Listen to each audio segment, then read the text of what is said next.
Hey, Final Fantasy fans. Just want to give you a heads up that this episode will contain spoilers from a variety of different Final Fantasy games in the series, especially Final Fantasy XVI. And with that in mind, welcome to the show. That's good writing, is when you can nail both. You got the plot that makes sense, but those who want to go deeper can interpret as they will and go as deep as they want to. And that's what they did throughout most of the game, which is why when it comes to Ultima, it's just confusing. Like, what went wrong? I can only assume one of three things happened here.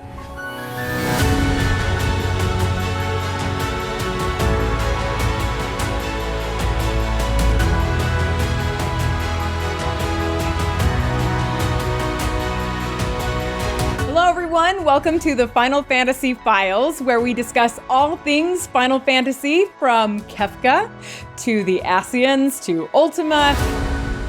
My name is Jolie Hales. And I'm Ernest Dion. And we're going to kick this series off by talking about the most recent Final Fantasy release of the franchise, at least as of this discussion, which would be, of course, Final Fantasy XVI. And just a little bit of a background for all of you in our regular lives. I'm a filmmaker and a former Disney spokesperson, and Ernest is a cybersecurity professional, and we've come together here because we just have both loved Final Fantasy, the whole series, since we were kids, and we frankly just wanted a reason to talk about it, so here we are. Ernest and I actually also host a couple other podcasts, including one that we do together, all about computational simulation and engineering, so a very niche audience, right, Ernest? I would say a little niche, yeah. So it doesn't quite contain Buster Swords, casting magic, and riding big yellow birds like horses. So this is really a lot of fun for us. Now, as far as Final Fantasy XVI goes, at this point, I've played through the game twice in its entirety. The first time I did every single side quest, and then I played the whole ending again back to back just to make sure that I picked up everything in the ending itself. And then I just wrapped another playthrough where I just did the main storyline as part of New Game Plus. And I have not yet done Final Fantasy mode New Game Plus, but I do plan to do that also in the future and bring my level up to 100, of course. Yeah, so I only played it once all the way through. And then I got to New Game Plus, but I said, well, if I'm going to do New Game Plus, I'm going to do Final Fantasy mode. But then I started thinking, well, if it took me 80 hours to beat the regular story mode, and that's because, like you, I went and did every single side quest, tried to find everything I could find, wandering around everywhere I went looking in every nook and cranny. So that's the reason I haven't done New Game Plus with Final Fantasy mode yet. I do intend to, but I have to work up the courage, so to speak, to burn that amount of time. Yeah, so we both played through it in its entirety. And for this discussion, we're actually going to flip things around and talk all about the ending. We're going to talk about the ending first, because honestly, I think we both have some things we need to get off our chest, right? Not like Joshua, just in general. Wah, wah. Oh, that was bad. Yeah, but we expect nothing less than dad jokes from Ernest, our dad here. So I should also point out that pretty much every discussion that we have here, including this one, is filled with spoilers. So there's your warning. If you haven't played the ending of the game yet, or you don't want to hear every single detail about it, go play it, come back, and then listen, because this is a spoiler cast. That's right, spoiler cast. All right, so before we officially talk about the game's ending, let's just get it out there, a quick sentence or two of what our overall general thoughts on the whole game are, just so people understand where we're coming from. So Ernest, go ahead, let's start with you. So I'll start out by saying I was very skeptical walking into this game, just because I felt like kind of 10 was the peak in terms of the linear, right, the mainline Final Fantasies. 11 was obviously, to me, the peak of kind of MMOs, but if you don't count MMOs, it was kind of 10, right, for me. And 15, while it was a good game, was obviously a little bit of a train wreck. So I was kind of concerned that this was going to happen with 16. Right. So I said, let me go into it with an open mind. I already knew it was going to be action combat, which I'm not a fan of. Right. I am one of those old school Turn-based. Turn-based. But I have to say, after playing all the way through, I was pretty impressed. I haven't enjoyed a title like this since 10. And you liked 6 the most, right? Oh, 6 by far is the most. I have a framed painting of Kefka Palazzo on my wall here. Yeah, that's where the opera comes from, too, which is one of my favorites. Right.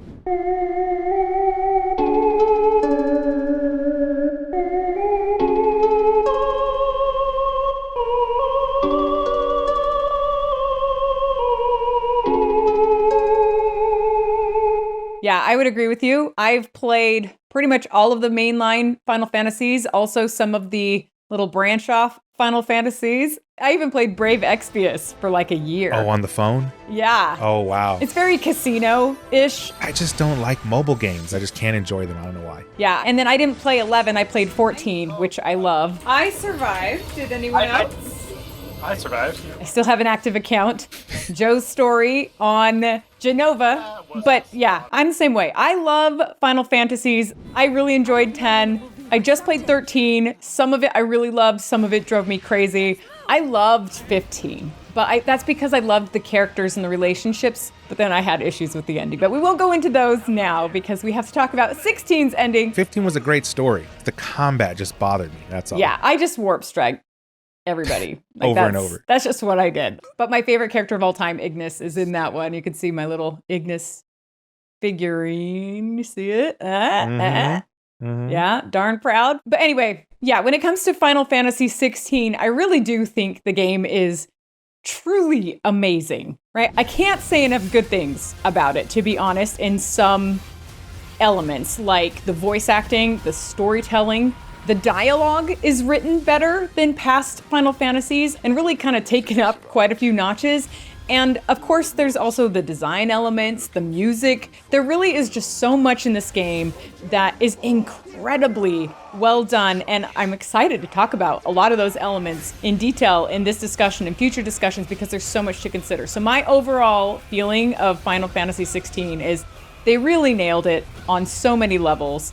It's not a perfect game, but I have yet to play one of those. Yeah, there isn't one, right? No, but it's very good. And it's so good, in fact, that it inspired us to make this podcast. So that should say something to the developers that we really appreciated that much. That said, the ending. Oh, the ending. Oh.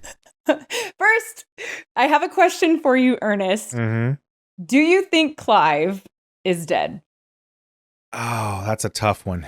Where do you lean? I've been going back and forth on that. Really? Yeah. Originally, I wasn't sure at all. Yeah. I do believe he's dead, but it's not the equivalent of like, I saw somebody in the casket, right? I know they're dead. Uh-huh. This is one of those where it's like, I'm about 80 to 90% sure he's dead, but there's still that little 10 to 20% chance he might be alive kind of thing. I gotcha. Okay. So my opinion, he's dead.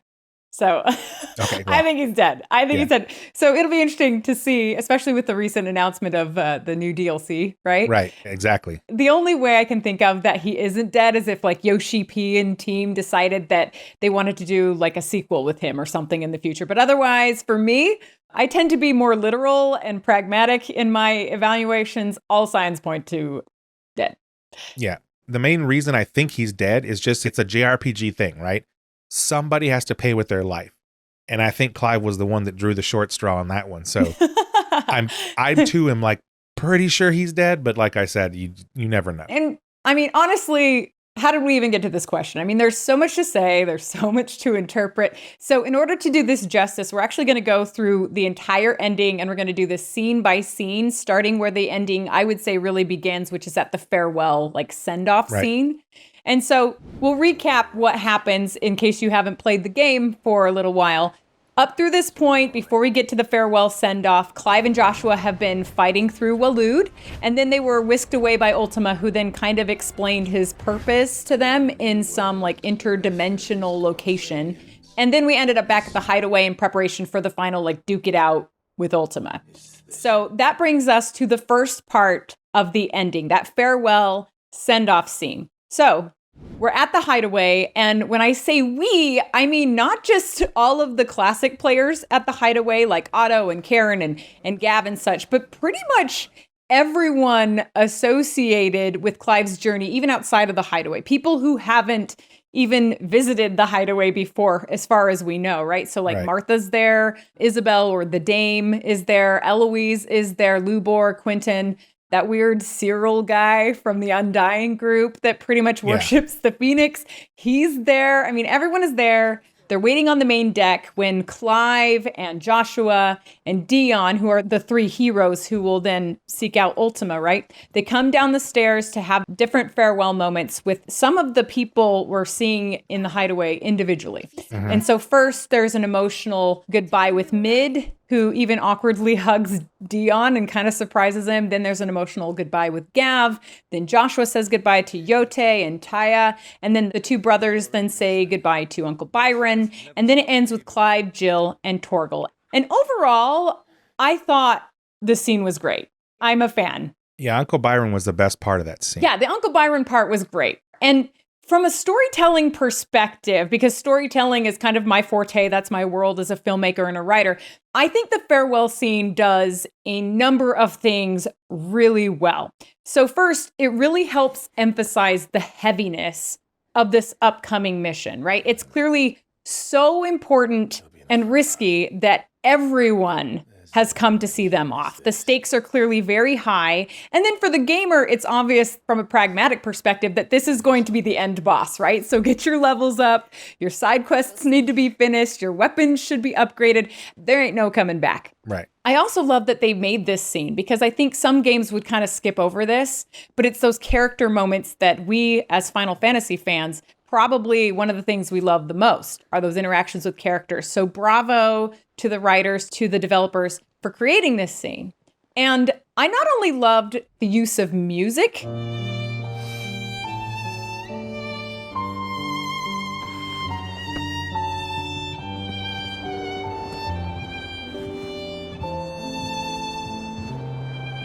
but the impactful way that music was not used in this scene and across the game, frankly. Like most of the goodbyes have no music behind them at all, which makes them feel more raw and more authentic. If you see me dad up there, tell him we were right to leave his legacy with you. I think that the goodbye with Gav was particularly effective. So, you're in charge now, Gav. And what does Taya have to say about that? Come back before she finds out, eh?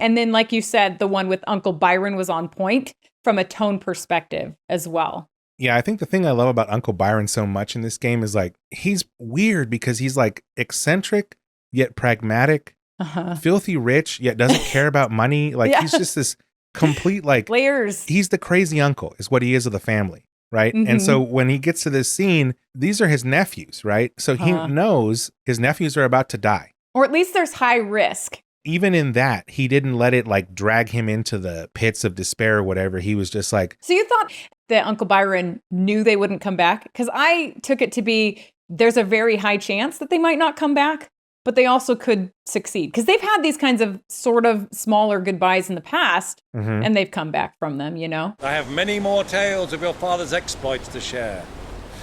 And I cannot very well do that if you're dead. Again. Yeah, I guess I sort of took it that way. Like you said, they brought the whole band together, right, to do this grand send-off. Yeah. And it wasn't like Lord of the Rings where they're putting everybody on the ships to go away, saying like, oh, they're going to go to live eternally or maybe die over there, whatever. But it's like a peaceful goodbye. This is a bit of a traumatic one. The reason I say that is because, as you can tell, the people that were more emotional in this send-off scene, they definitely appeared to think that this was the end, that they weren't coming back. Maybe. So I have to imagine that all these people congregating amongst themselves must have been talking about this before the main characters show up to do the actual send-off.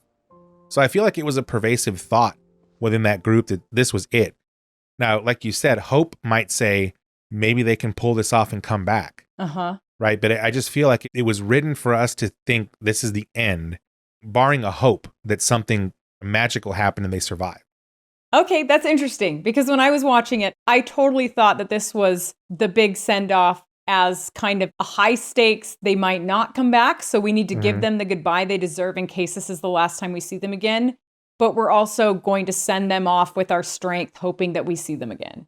Oh, yeah. So I agree with all that. Like you said, it's so high stakes that to me, the chance that they wouldn't come back wasn't like 10% chance they wouldn't come back. It was more like probably 60% chance they weren't going to come back. Okay, yeah, I could go with those odds. 60-40, 50-50, something like that, yeah. And obviously if they came back, that's great, right? But the reality was like, especially with Dion running around like I must atone. And yeah, from his past comments, he probably wouldn't come back. Yeah, I agree. And you say the emotional characters too give that kind of an impression like this could be our final goodbye. And I think the goodbye with Jill and Torgal is a perfect example of that. And I thought it was really effective. I thought it was well done. I thought it was worthy of being the final goodbye of the group. And that's where the music actually comes in to really drive the impact home, which was really effective. Don't forget, Clive. We all choose our own path. Believe in yours. I do. Although I will say that Jill's response of I know to Clive's I love you did kind of throw me off just a little bit, because that kind of response is usually a humorous cliche in like the movies. Exactly. Where somebody says I know because they don't feel the same way, you know? I love you, Jill.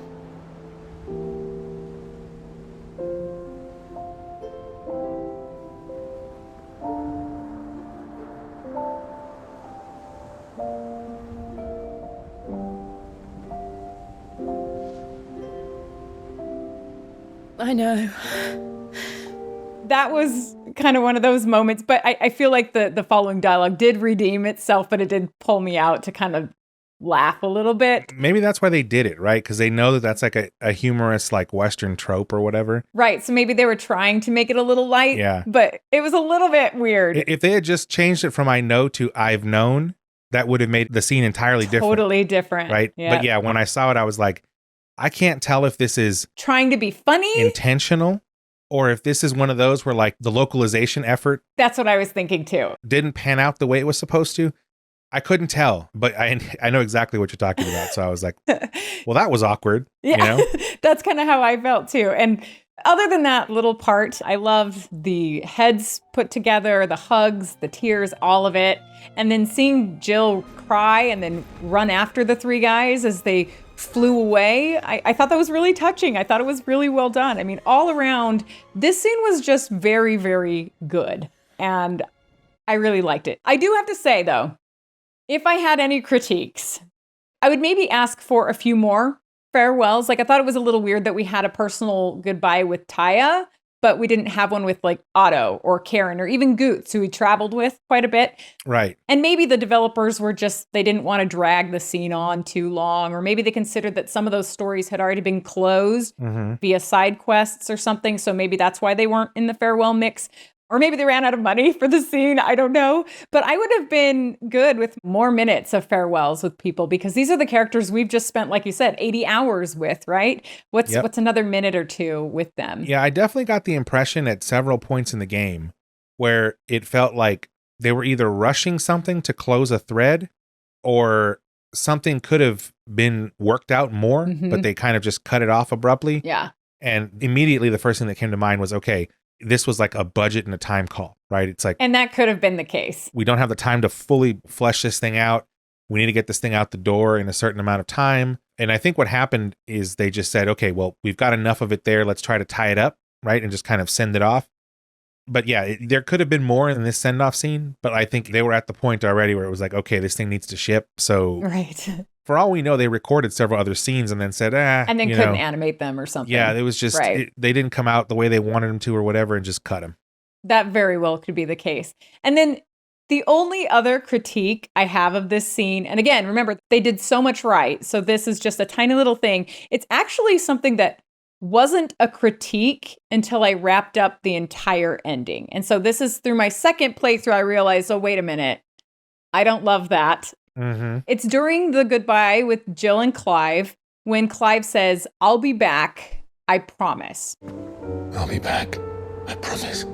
Now, I know there are people who are going to disagree with me out there, right? But like, to me, what the heck? Like, Clive promises to Jill that he's going to be back, and then he goes off and he dies. So what was that all about? I mean, okay, hear me out, and then I want to hear your take. If he really knew that he might not come back, why make a promise to Jill and then get our hopes up, the gamers? I mean, if you think about it, Clive has been all about keeping his promises. up until now. It's one of his motifs. Like, he literally screams the importance of always keeping his promises during his first fight with Barnabas. I made a promise to my friends, to my people.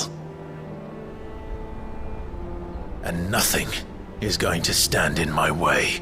Wouldn't it have been more impactful to see Jill ask him to maybe promise to come back, and him just like looking into her eyes and maybe embracing her without agreeing, showing even more of the magnitude of his situation, along with this awareness of reality and what the stakes are? To me, that would have been all the more emotional. It would have risen the stakes even higher. And then it wouldn't bait and switch the audience that the ending could go either way, right? Like, he could have died, he could have not died. And I think that just would have been a better way to show that than having him promise to come back and then not keep his promise. So I think you've hit the 10% as to why I think he might still be alive. Okay. There's these little things sprinkled throughout the story, right? Including, and this is one of them.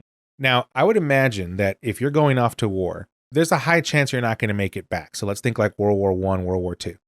You're probably not going to tell your spouse or significant other, loved one, whatever, that, hey, I'm not going to make it back. So I can imagine in this scenario, Clive would be pressured, if you want to call it that, to lie, I guess is the best. But Clive doesn't give in to pressure to lie. He's never done that. Well, that's a good point to call out. Perhaps this is the first time in his life that he's ever been in this sort of pressure. But then we need to see that moment. We need to see him having to grapple with that before he responds in order to buy it. This is a guy who for his whole life has had walls up around him. Yeah. Right?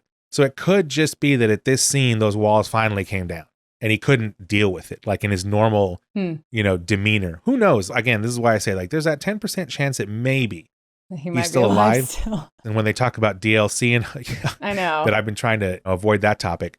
So if Clive died, right, we've not established that for a fact yet.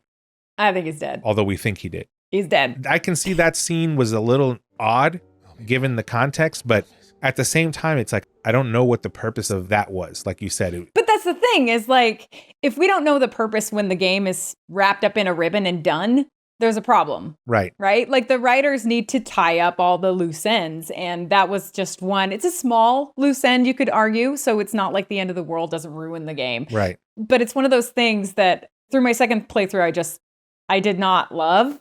And, being somebody who writes stories, I didn't understand why it was written that way. But again, overall, I was hugely appreciative of this entire farewell scene and give props to everyone who created it, because even though there's those few critiques I have in there, overall, I don't want it to get lost that it was very well done, and I'm so happy it was in the game. Clive!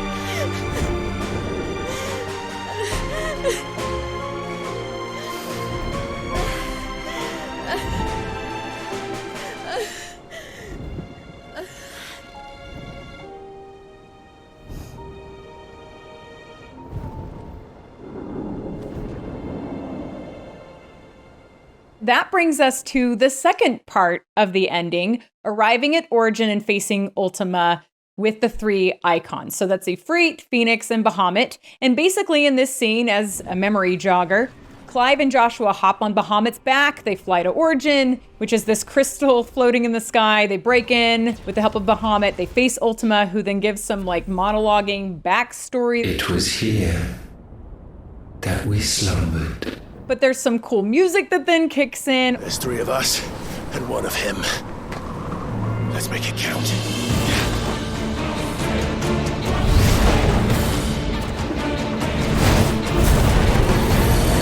Ultima becomes some sort of one-winged Sephiroth Ifrit type creature, although I'm not really sure exactly why. And then a pretty epic cinematic fight between him and the 3 icons then commences, and that ends with Clive being thrown down to the ground below, Joshua chasing after him, and Dion dying in a final act of self-sacrifice to help buy more time for Clive and Joshua. And maybe.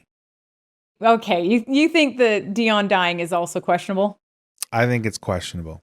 Okay, I think he's dead. Strictly from the perspective that he's a Dragoon and shouldn't have been able to die from fall damage. So I don't think it was the impact of the fall that killed him, though. I think he was struck and then he's dying on his way down. I mean, that's possible too, right? I don't know. Yeah.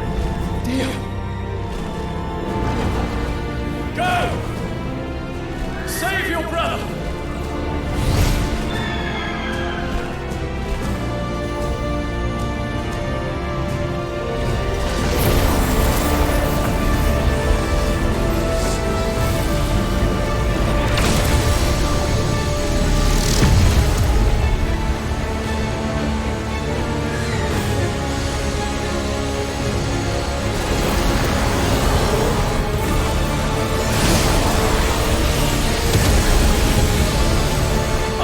Not for acceptance. Only forgiveness!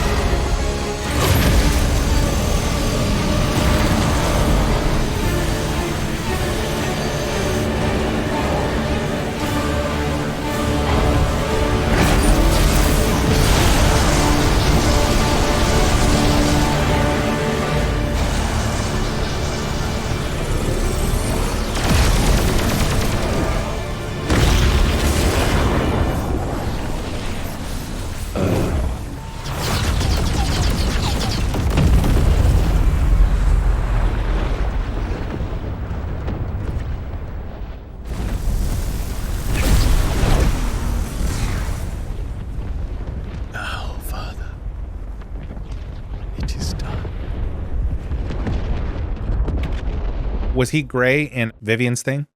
You can't see Vivian's cast list afterwards. Oh, that's right. Because I went back. You can bet I went back and looked, but you can't. So if they do DLC for this game, you better have Vivian's thing in there. Well, we'll see. Like, we need to be able to see Vivian's little book. I doubt they'll let us do that. That's way too obvious to be able to look up if they actually died. But I'm totally down for that if they did. The fans are asking for it. Deliver.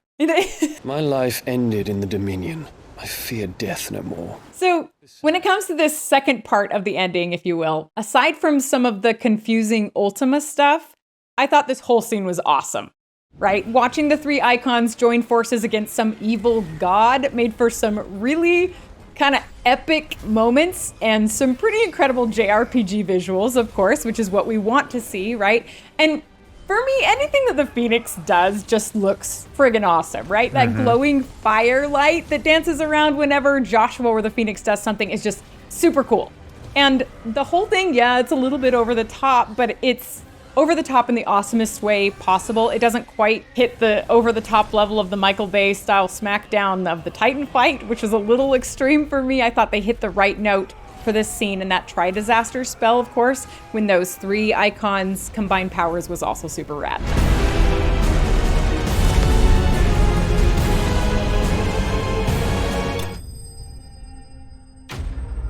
I remember the first time I played through it, I thought, man, this is like somebody has mushrooms and acid and just went to town on this thing. It was awesome. Don't get me wrong. That's not a bad thing. It was amazing, the work they did on it. It's a lot of spectacle. Like a lot of ton. spectacle. And I'm always looking for symbology, right? Because this is a JRPG, right? This is what we're talking about right here. So it was not lost on me that our heroes come in. There are three of them, right? It's a trinity coming in. And Ultima is like a fallen angel, right? You mentioned like Sephiroth, one-winged angel, right? Kind of thing. He's the fallen angel, right? So he represents the counterbalance to that. So it was an interesting dichotomy there. And the whole like swapping out during these fights, the different ways that they fought, it was just, it was great. I feel like some of that was to deliver certain lines that were said during that fight. So some of it felt a little bit forced there, but overall it was great. I loved it. Yeah, I can see where you're going with that. And then additionally, as far as Dion goes, so I do think he's dead. And I thought that his death was pretty noble, how he, to me, sacrificed himself in one last powerful blow to Ultima to protect Joshua and Clive. And I found it interesting how his last words were toward his father. I mean, he was clearly feeling this terrible guilt for being the one who threw the spear that killed him. And in his last heroic act, you can see on his face, he finds peace in atonement. He finds peace in his, what I would argue is his death. Although, to be honest, and this is the optimist in me, I would have been happy for Dion to survive and then like seeing him crowned emperor and help build a new world or something. And let me point out something too, and because I'm about 90% sure he's dead too. right? Just like Clive. Yeah, but there is that chance that he isn't. You're But right. there is that little sliver. And I would love, like you said, I would love to see this, like, you know, whole fiesta or festival, whatever afterwards, Yeah. and coronation and all. But one thing I want to point out too about Dion, right? His death, let's just say he died, is an important thing. I want to call out that he's the son that is sacrificing himself, who calls out to his father when he's dying. Totally religious parallels all over the place. And is carrying the spear of destiny with him as his weapon. So the parallels between all these real world, like cultural things, religions and whatnot, and drawn into this was amazing. Yeah. I'm not saying that like they copied, but it's very close if you like look at it from like a symbolic perspective. That's really interesting. Now, Father, it is done. Like I said, I would have been happy to see him in a coronation alive, helping to rebuild the new world. But I'm also willing to accept this ending if he did die, which I think he did, as being all right too. So I'm okay with Dion's character dying because I do want him to find peace and atonement. And maybe that's the only way he would have found it. Here's where I think there's an out on that situation. He may have died. But remember, he's the bearer of light, right? He's Bahamut. So there's the possibility of, through the self-sacrifice, a resurrection, right? The light always conquers the dark. That's like, I don't know. Bahamut's not the one that typically rises from the dead. That's typically the Phoenix, who should... Anyway, I'm getting ahead of myself. I'm not going to say that yet. We're going to talk about it. But okay, that's interesting. That's interesting. I do have a question for you, though, from this section. Do you happen to know why Ultima turned into like a 3 or 2 icon, like hybrid looking thing? Like, is there an explanation for that? Or was it just one of those JRPG moments that we accept? Or maybe it was an Ifrit Phoenix hybrid, like from the mural. I couldn't tell. So I feel like Ultima's version of the icons was just like the dark or the mirror or the inverse image of what was on the other side. So Ifrit Risen. Okay. Yeah. We will show you what it means to suffer. So that's section 2 of the ending, the 3 icon versus Ultima fight. And so now we move to the next part, the third part of the ending, which is right after Dion dies, right? Air quotes. So Clive has fallen to the ground and then Joshua finds him. And this scene basically shows Joshua and Clive's last moments together alone. So Joshua finds Clive, uses the healing power of the Phoenix to bring Clive back, I guess, to consciousness. Not to life. I don't think he was supposed to be dead at that point or whatever. And that takes a toll on Joshua physically. And then Clive helps Joshua kind of stand and walk, and they walk together toward the Nexus, which is that room with the Ifrit statues all along the wall. And that's where they face Ultima together. And then there's a bunch of confusing Ultima stuff that happens, including multiple Ultimas appearing and merging together. And then Ultima also emerges from Joshua's chest, killing Joshua, and then making Clive watch his brother die in his arms, ultimately resulting in Joshua giving Clive the full power of the Phoenix. And for me, if you throw out all of the confusing Ultima stuff, which is kind of a lot to discard, but if you throw it out, we're actually left with amazingness. I mean, I do not understand a good portion of what was going on with Ultima, and maybe you can help me. We'll talk about that in just a minute. They sacrificed their flesh to become beating hearts of crystal. I will say, though, I do find it a little ironic that after Joshua heals Clive and Clive comes to, Joshua says, "Thank the founder," because don't we already know at this point that the founder is Ultima? Yep. Thank the founder. So now we're thanking Ultima for... Anyway, that doesn't really matter. I thought that was interesting. That was hilarious is what it was. Yeah, it was funny. The scene where they're in that weird interdimensional, like purgatory type place, that had already happened. Yes. So they should already know this. They do know this. Remember also in this scene, this is where Joshua has like several realizations and is trying to explain them to Clive, and Clive's telling him to shut up. I see it now. Why you will never become Ultima's vessel. I don't care. Just hold on. Joshua's like, no, this is important. I think, as you mentioned, thank the founder or whatever he said, that's funny because he's basically thanking Ultima. But at the same time, that's part of his realization journey where he finally gets to the point where he tells Clive what Clive actually needs to know to defeat Ultima. Joshua, at some point in that speech we're talking about here, told Clive essentially that we were the same. Like, we were the mirror image, that while he was a god and he was immortal, so are we. right? Like put together, right? So we are the same. His power may be absolute, but so is ours.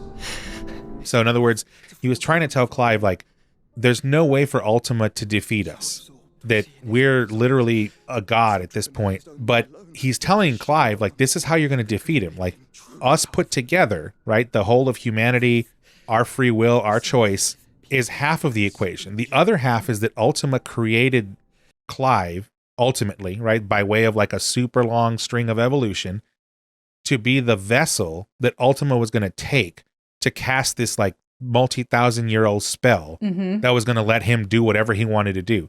So that also tells you that Ultima's body or vessel or whatever you want to call it is not as strong as it needs to be. Wasn't the most powerful one. It was actually Clive, because that was Ultima's design, was to have that so that he could take over that vessel. And then basically he wanted to do a Thanos snap and not die from it. Yeah. And he knew that if he tried to do that in his current vessel, Ultima, he would just obliterate himself. So he created this evolutionary track to get Clive to take over that vessel and do it. And obviously, at a certain point, Joshua realizes this and tells Clive, hey, we're unstoppable too. And then that's when you end up with a clash of the Titans. The difference is, Clive, that you chose to listen. And that is what has steeled our bonds. I think when you look at all the interactions between the two brothers in this scene, right? The interactions blew me away. Like, yeah. They are authentic. They are enticing. They are just all around incredibly done. And I am quite the skeptic in this area. Acting performances mean a lot to me. And when Clive helps Joshua stand, for instance, after Joshua physically falters, right? This is before they get into the Nexus room, so I'm taking it back. When Clive helps Joshua stand after Joshua physically falters because healing Clive took a physical toll on him, both of them are basically taking turns helping each other while also speaking very tenderly as brothers. And I think it's really sweet, but I also think it's very resolute at the same time. So good writing, right? Did I mention you look terrible? That makes two of us. Oh, I'll be all right. And then as the two of them walk towards Nexus and Clive is basically helping Joshua along, I love how Clive acknowledges Dion again at that point. Like, he kind of apologizes for what happened to Dion, because it wasn't like they just discarded his sacrifice. Like, it meant something to them, and to mention it there was pretty cool. I'm sorry about Dion. Don't be. Please. He did what he had to do. And it's time we did the same. I also loved Clive's instinct to pause their walk when Joshua coughs, which was like showing concern for his little brother, even at such an ominous time where a cough matters very little, which I think Joshua points out at that scene. We're way past that, Clive. Yeah, and that's such a great line and delivery. Oh, it was so good. Should we stop? Because of the cough. I think we're past that, Clive. And so this whole exchange between the two brothers, it manages to be kind of light on the surface while carrying this really hefty subtext. It's like this calm before the storm, their last potential moments together, and they're walking toward the Ultima fight here. And then when you're actually in the Nexus, some other powerful moments there. The music. When you walk into that Nexus, it starts playing the organ music in the background.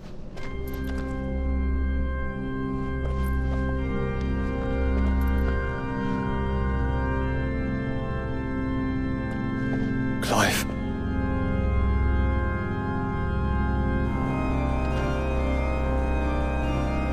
The immediate thing that came to mind was Dancing Mad. What's Dancing Mad? It's a song from, can't remember if it originally came out in 6 or later, but it's one that's typically associated with Kefka. Oh!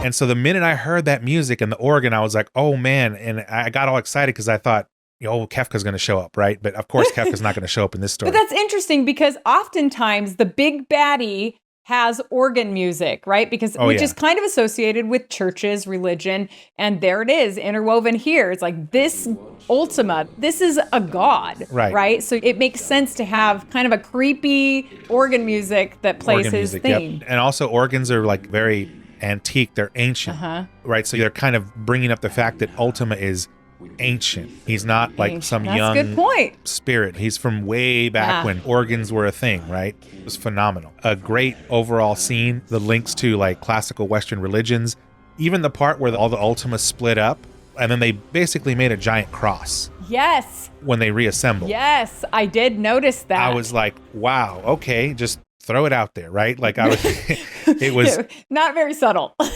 a little subtle, right? Little subtle. It was over the top, but like not jump the shark over the top. Just like I'm wondering what's going to happen in Final Fantasy XVI. Like, how are you going to top this without actually jumping the shark? Because this was pretty big the way they did it. And thus does the final piece fall into place. Clive brought the vessel, which was himself and Joshua, brought part of Ultima, so they could become one, right? So at that point, that's when all of his kin are freed from the crystals and can now merge back with him. Yeah, so I have some questions about that.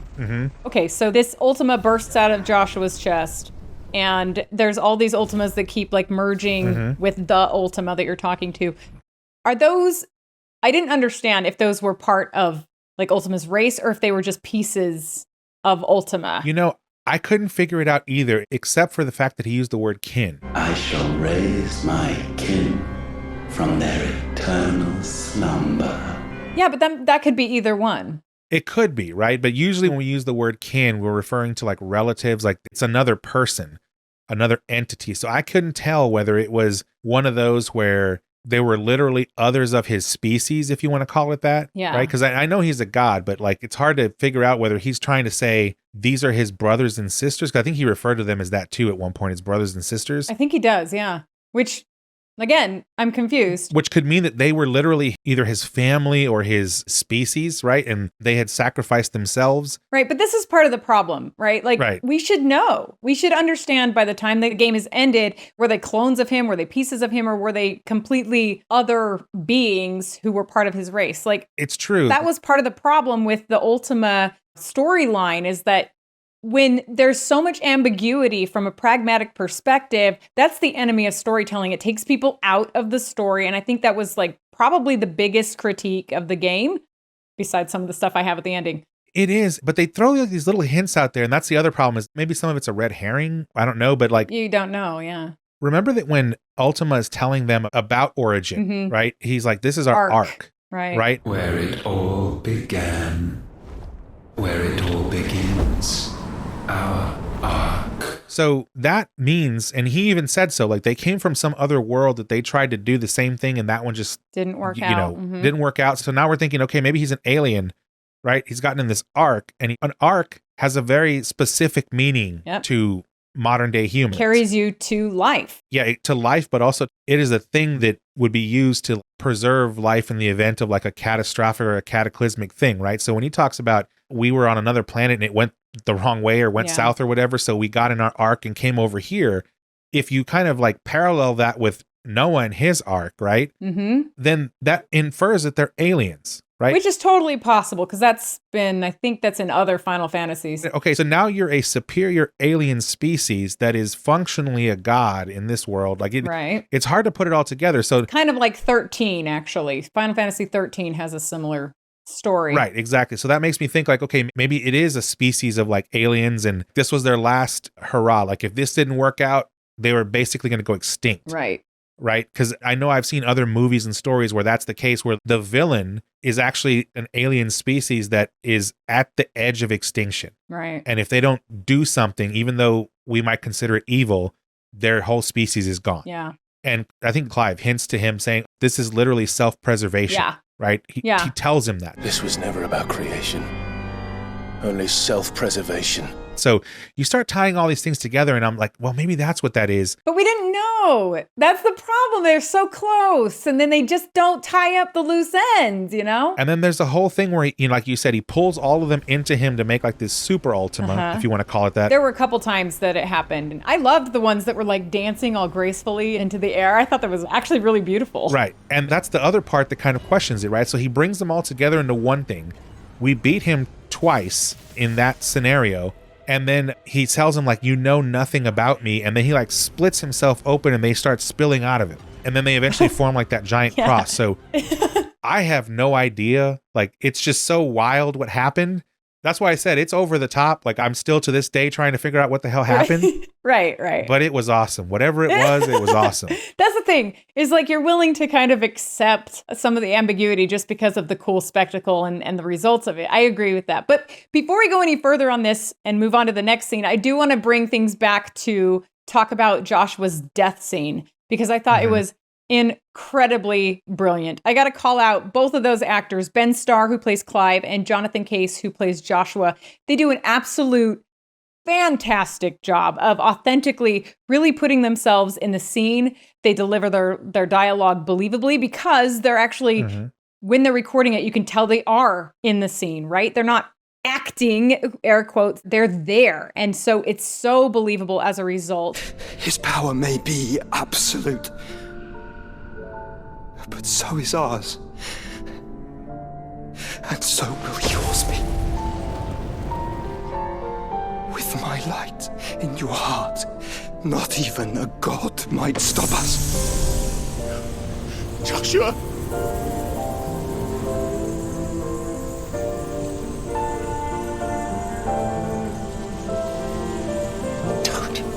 Don't do it, you're...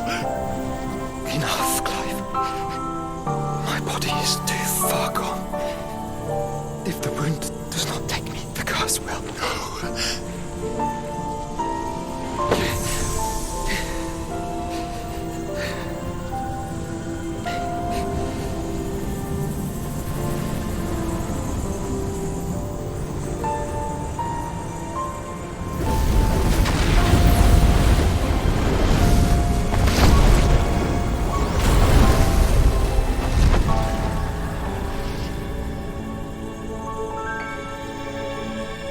I have always been proud to call you my shield. But now, it is the world that needs you. Thank you, Clive, for being my brother.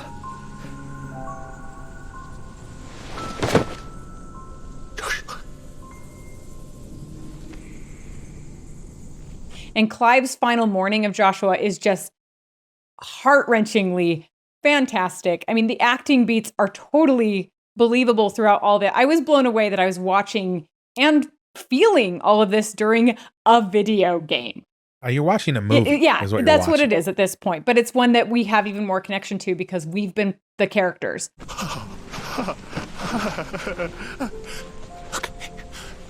Look at me, Joshua.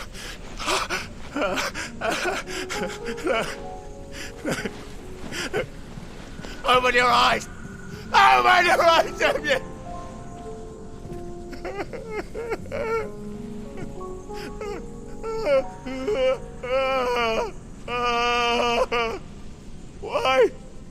Why did you do this? Joshua!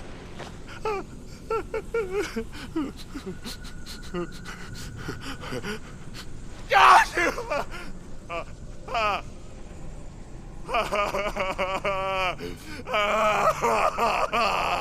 It's just so good.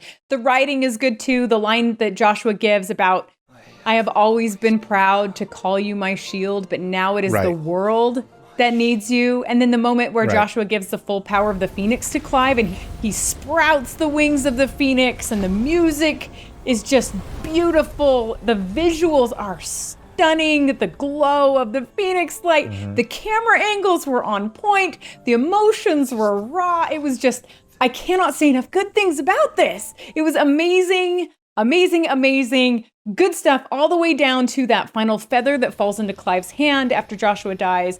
that proves to Clive that Joshua's still with him, and it resolves with Clive's kind of acceptance at that moment, at least acceptance enough so that he can do what he needs to do next to defeat Ultima. And it's just all so good. I mean, one of the best scenes ever in the game, one of the best scenes of any Final Fantasy, just so good. And I do have one critique of the dialogue.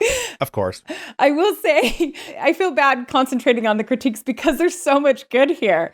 But I do have to mention it, so I will.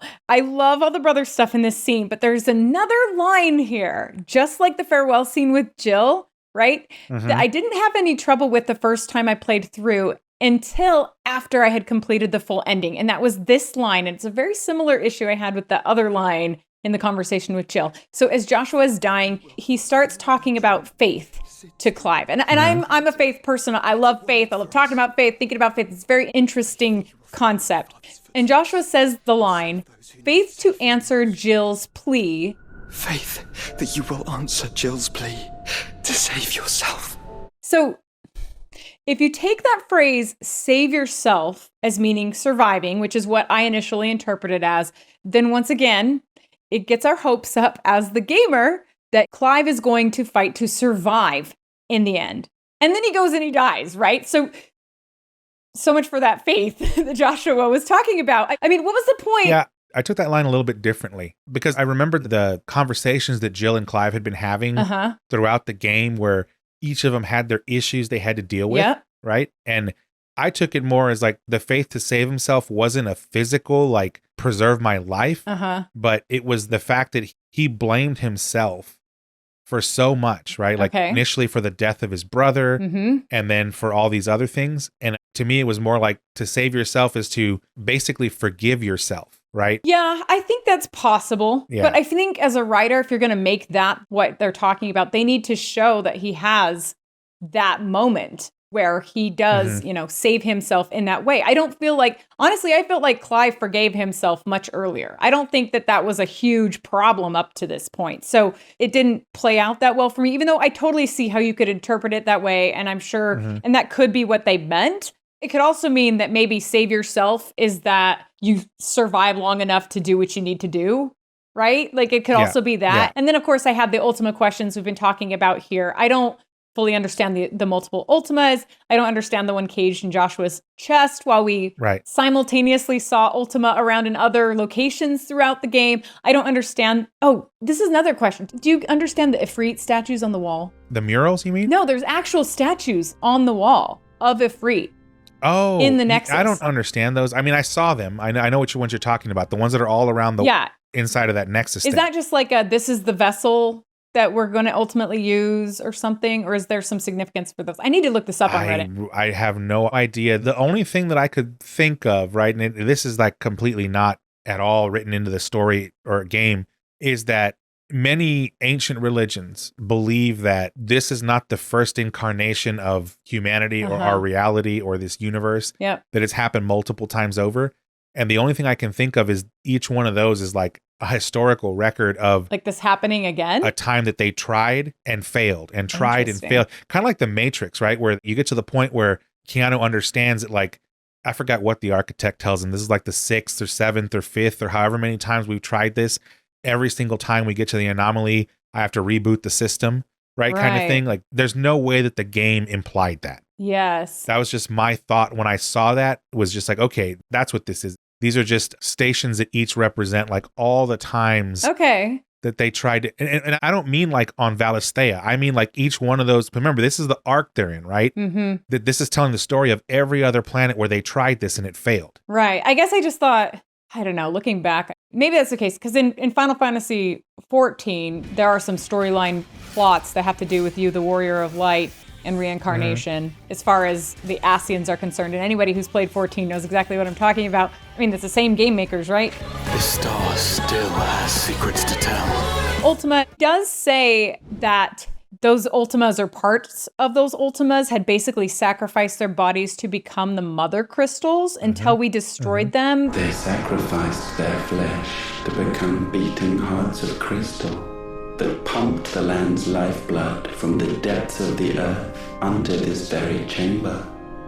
And thus would they labor still, long after their work was done, had you not set them free.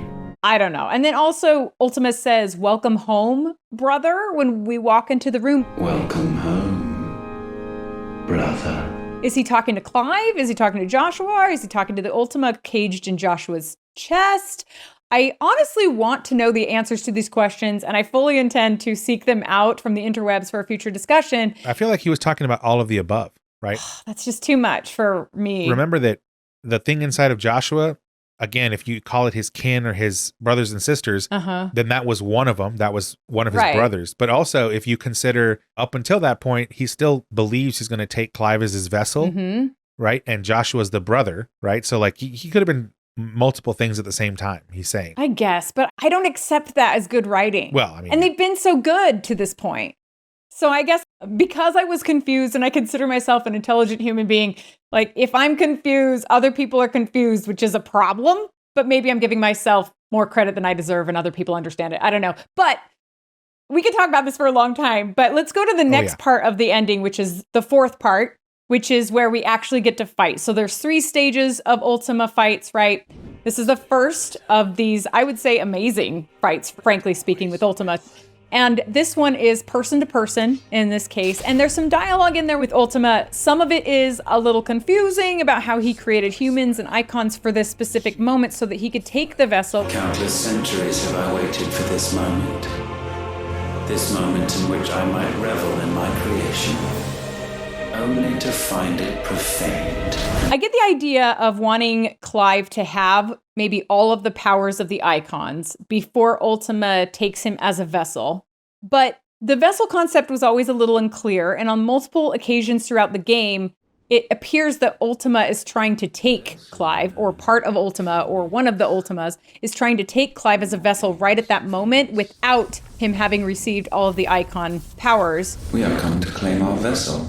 But then he can't actually take Clive because he can't align his brain with Clive's body yet or something. And supposedly Ultima wants to take Clive as a vessel so he can cast that massive spell that will end or remake the world while simultaneously killing everyone on it. Something requiring an unthinkable amount of ether and a body resilient enough to channel it. If I did not know better, brother, I would think that he meant to cast a spell. A spell 1,000 years in the making. A spell to end all spells. Which I guess means he can't cast that spell in his current form. He needs a really strong human body to do it? He needs a vessel, right? So like right before we enter this scene, the last thing he tells Clive is the incantation primed. The incantation primed. But one task remains. To empty the vessel. Right, I remember that. So if you go back to, Final Fantasy lore, Ultima was... It's a spell. It's like super strong. It was the most powerful spell.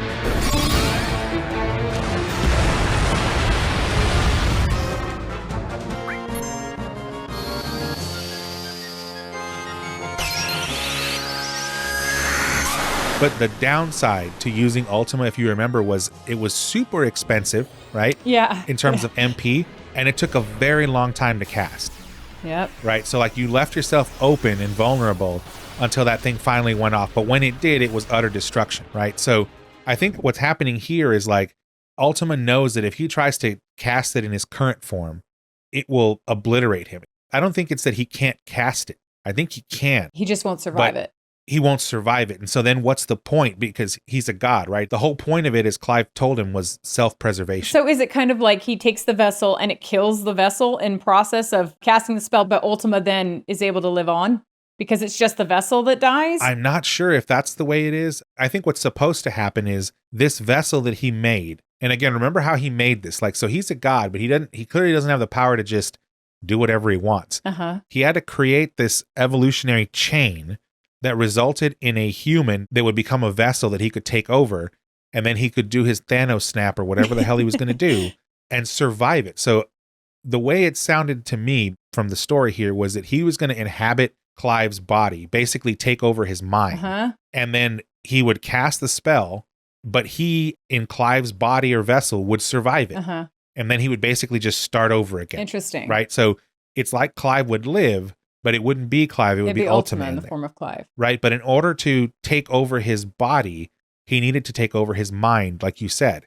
But free will got in the way there. Consciousness. And the way they explained that was that Ultima, when he set this whole thing in motion, he had the ability, because he was a god, to have all these different factions worshiping him, but he just disappeared into his ark because he didn't care. He was bored. He just said, well, all I care about is the outcome here. You condemned an entire world so that you alone might escape death. And if you kind of look at like Greek mythology, those gods were also, while they were in fact immortal, they weren't all powerful. Each of them could definitely do damage to the other ones, incarcerate other ones. But the most important thing was they drew their power from the number of people who worshiped them. Yes. Right. So the fewer people that believed in them, the less their power was. And so that's what Josh was trying to tell Clive, right? Hey, he abandoned these people. So his power is far less than what it could have been. And I think that's how they end up ultimately getting him, is that he has no one but himself. He's alone. Right. And there's some great dialogue. So absorbed was he in his own desires, so driven by his own will alone, that he shunned the one thing that could have made him truly powerful. And I know I'm really ripping on Ultima probably a little much. There was some great dialogue with Ultima and Clive, right? And some of that is in this first fight. On this, my sword, I swear, to shield the Firebird's flame forevermore. Like, I really enjoyed the conveyed idea that Ultima is an unsuccessful god because of his unending selfishness. Where Clive, who is a mortal, has become almost godlike because he has gained strength in basically service to others, right? I think that message is really strong. I think it's really good. And it made it super interesting that it puts Clive up against his own creator, right? And then beyond the dialogue, I should also say that this first battle with Ultima was just really fun and really well done. I didn't have any complaints about it, really. I'm also really glad that 2 of these 3 battle stages with Ultima were person-to-person fights. Since you spend most of your time across the game getting used to Clive's battle style rather than Ifrit's, I think leaving Ifrit out would have been a mistake as well, but for me that was a win. And then that brings us to the 5th part of the ending. I sense more here than mere will. Is this Logos? Have you truly become free? The second fight with him is icon to icon, which again is really fun and really well done. I mean, the spectacle is pretty crazy. And I would also say that because Ifrit's controls are so similar to Clive's, if you set them that way, which I think the default does, then we're able to kick Ultima's butt in like a fun way rather than stressing out about how to remember how to play Ifrit, given that we only play with him a few times across the game. And I will say here, when I first saw the trailer, I was actually worried about switching into these Ifrit battles because typically in Final Fantasies and any game really, I don't love mini games because they throw you into new controls that you don't have time to master.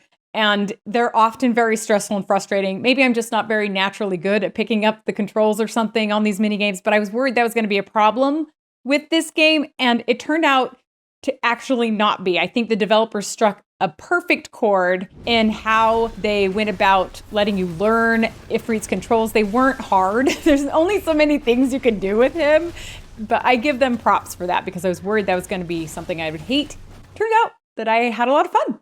Yeah, and I actually love the way they kind of built up to the icon fight, right? Because one of the last things at the end of the previous section, right, is that Ultima's mad at Clive, clearly. And I forget the words that were used, but it was something like, I created you and I have the right to destroy what I created, or something like that. I created you, all of you. And what is mine is mine to destroy. You're realizing at this point that Ultima doesn't have the power he thinks he does, right? And he doesn't have the control that he thinks he does. And his concept of being a god is clearly threatened here. Have you learned nothing? So they set up this icon fight. And as you mentioned, I'm not a fan of the controls either. I still thought they were kind of wonky with the... You know what it reminded me of? Have you ever seen the movie Pacific Rim? No, I need to see these movies. You're just missing all these great movies. In order to fight monsters, we created monsters of our own. Pacific Rim is about these massive, massive alien things that are getting ready to invade Earth through like a rift that is under the ocean. So Earth creates these giant robots to go fight them as they're coming through this portal or whatever. But anyway, the things are called kaiju, right? And think about it, it's like Godzilla versus Mothra or whatever, right? So that's what these icon fights reminded me of. It was like these giant kaiju just going at it, right? And just beating each other into a pulp, which I love, right? Because as a kid, I grew up on that stuff. So when I saw it, I was like, oh, this is awesome. But if you're a human being and you're kind of small, right, in comparison, you have pretty tight controls, right? But if you're this giant like Godzilla type thing, it's going to be very wonky to control. You're huge. There's just gravity. You know what I mean? Like, it's not going to be easy. It takes a minute for a move to kick in. Right. And so I felt like I was trying to steer a boat, like a giant like a cruise ship right? versus like a tugboat. Around, because like it wasn't very responsive, but I think that was by design because these things are massive, right? But it was, like you said, it was an amazing fight. It seemed like that's what the point of this middle section was to have the kaiju fight. Yep, totally. And you were loving it because, again, if you're of my generation. Or from Japan. or from Japan, right? Yeah. But that stuff hit the U.S. like a tsunami. Yes. And so, like, yeah, granted, I know they were trying to tell a story through it and all that, but to me, that's what this was about. It was a big kaiju fight. I was entertained. I enjoyed it. And then I was ready to move on. But I did have a note here, right? So, like, some things that Ultima said to Clive during this fight. Damned is the slave. Damned is the slave who returned the scourge upon his master. Oh, interesting. Right? So there's that slavery kind of motif. Right, with the whole bearer thing, right? So we have the master-slave dynamic again that the bearers had to endure, but now you're at a kaiju level, right? So what this is telling a couple of stories, but one of them is that whole thought process, while in the story we considered it unique to the prejudice of the humans in that story, it's actually not. It's woven through it. It's Clive and Ultima. It's woven in from the inception of the creation of the world because the God that created it believes it. Right? That's the whole idea of free will. Right. Is like he doesn't want people to have free will. He wants them to basically be mind slaves. That's what the Akashic is all about, right? Right. And several times he asks, Logos, is this you? Right? So that's another thing that was interesting. The mythos and then switching names to Logos. Right. So Logos, right? Clearly, Ultima knows of this other thing. I don't know whether it's another god or just another concept to him or whatever of Logos, and he's threatened by it, right? So you can see it. Every time he mentions it, you can see anger and fear in his face. Right. Right. So in this scene, when they get the two kaijus, it's Ifrit risen, and then his is called Ultima risen, right? They're fighting each other. So these are both risen, right? So like from what? What did they rise from? They're mirror images of each other, right? They're literally, I don't like to say light and dark side because I don't think that's what they were trying to paint here. But they were trying to paint more of like two sides of the same coin. Yes. And that's what actually Joshua had told him. So then it brings that concept of, did man create God or did God create man? In this case, Ultima created this thing. But if Logos is really involved, was it really Ultima's creation? Oh, that's interesting. Or was it just like the ultimate situation that was going to happen no matter what, right? So in other words, Ultima, he set himself up to fail thousands of years ago. Who knows? Yeah. Right? The thing that also got me was Ultima cannot accept that his will is not inviolable. No. My will is inviolable. Something is wrong. You're afraid. You always have been. And then you go a little bit further and you start thinking, he's a god, but he couldn't stop the blight. Yeah. Right? The whole point of him trying to redo this thing is because he can't stop this thing. That's true. So he's not all powerful. Right. So he knows that there's something out there that's more powerful than him. From the moment the blight exposed what you were, weak, you conceived us to prove otherwise. But the result shook you to the core. For in us you saw yourself and realized we had the potential to be more than you could ever be. And so you turned your back on your creation, your back on the world, like the coward you are. You think you know me? You know nothing, Logos. So this second stage, the kaiju thing, super awesome. So many parallels in there. Gives us so much more.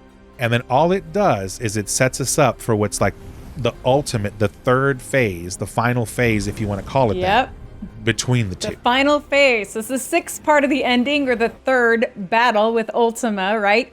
So once we've defeated Ultima's icon form, which I think was like Ultima Risen or something like you were saying, right? We're back to person, for that final battle. And now he's called Ultimalius. Yep, Ultimalius. That's his final name. That's exactly it. And I'm not going to lie.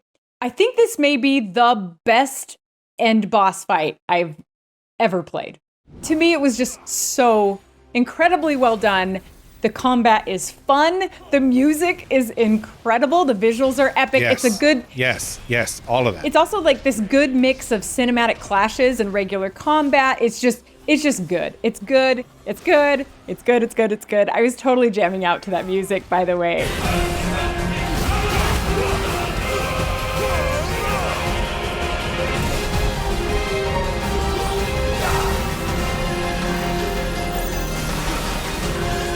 It was excellent. It was one of the best things I saw, but it's one of those also where it's like they got so close. I feel like there was more that could have been done here. Oh, you think so? They did an amazing job. With the job. battle, you would have liked to see more? Well, I would have liked the ending to be a little bit better. The ending of the fight or the ending after the fight? The fight. Got it. Itself. I liked, okay. So that's interesting. I have some thoughts on that too. So I thought that when Ultima started busting out all the powers of each individual icon, and then you were allowed to then hit back with the same powers from Clive, was kind of brilliant and super fun. Unyielding. Titan!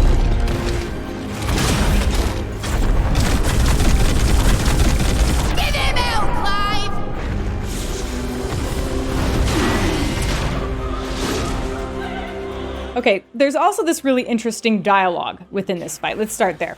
There's dialogue about how pain and suffering invite strength, which is something that humans understand and Ultima clearly does not, which is a common theme in Final Fantasy. Pain, suffering, you have known none of these, but we have. So we know what they grant. They bring us together, and that makes us strong.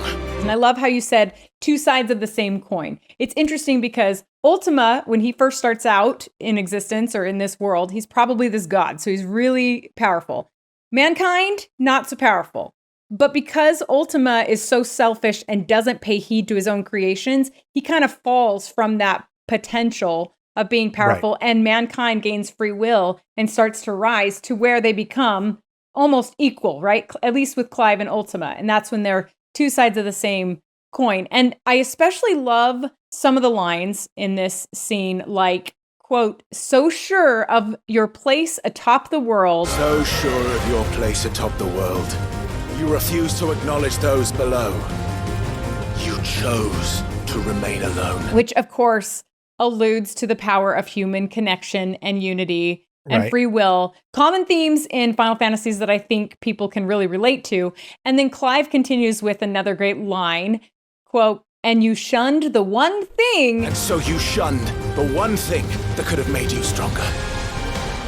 Pushed away the hands that could have raised you higher. So again, human connectivity, helping others. And then Clive talks about how he could have not made it to this point on his own, and that others in his life are who will help him also end Ultima. I could not have made it here on my own. I carry with me the hopes and dreams of my brothers, my sisters.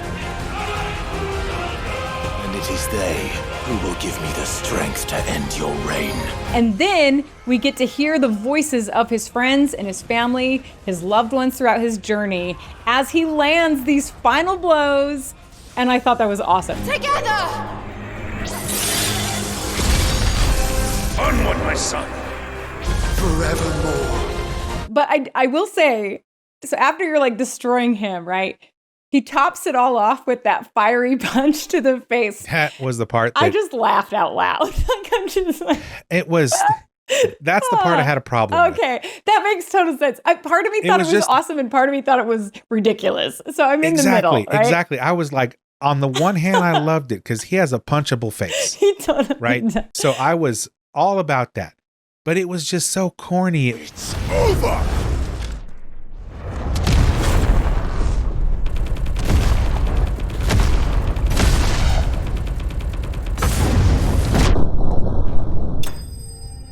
It didn't ruin the game for me or anything right. like It was that, just, but it was just one of those things where like it took you out of it. I wanted to see something, I don't know, more spectacular, not like him just punching the dude in the face, right? Like I can understand that. It's okay. It's okay.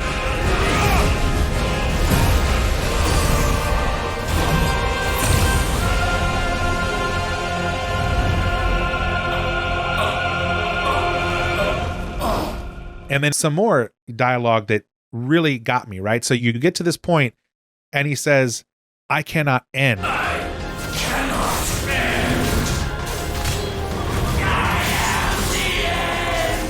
Remember that he created this world. He was the Alpha. Now he's claiming to be the Omega at the same time. That's interesting. Huh. And that's from the book of Revelation, right? Which is where you're getting to the point where we're talking about the end days. So here we are at the end days with Ultima, right? Because Ultima comes from, ultimate, the end, right? And this is where Ultimalius tells him, the world you seek. The world you seek is but a fantasy! The only fantasy here is yours. And we shall be its final witness. So this is where you get Final Fantasy in the actual dialogue, which I've, to the best of my knowledge, having followed this game for over 30 years, I don't think I've ever I don't think it's ever been in the game. In the dialogue. I could be wrong. And then the last comment I have here is exactly what you said, right? Which is, I said it's over, and then he punches him in the face. That was just, oh man. Like, on the one hand, like you said, I loved it. I wanted to punch him in the face too. And I'm saying this as someone consuming the game, not like I have some kind of authority over the writers here.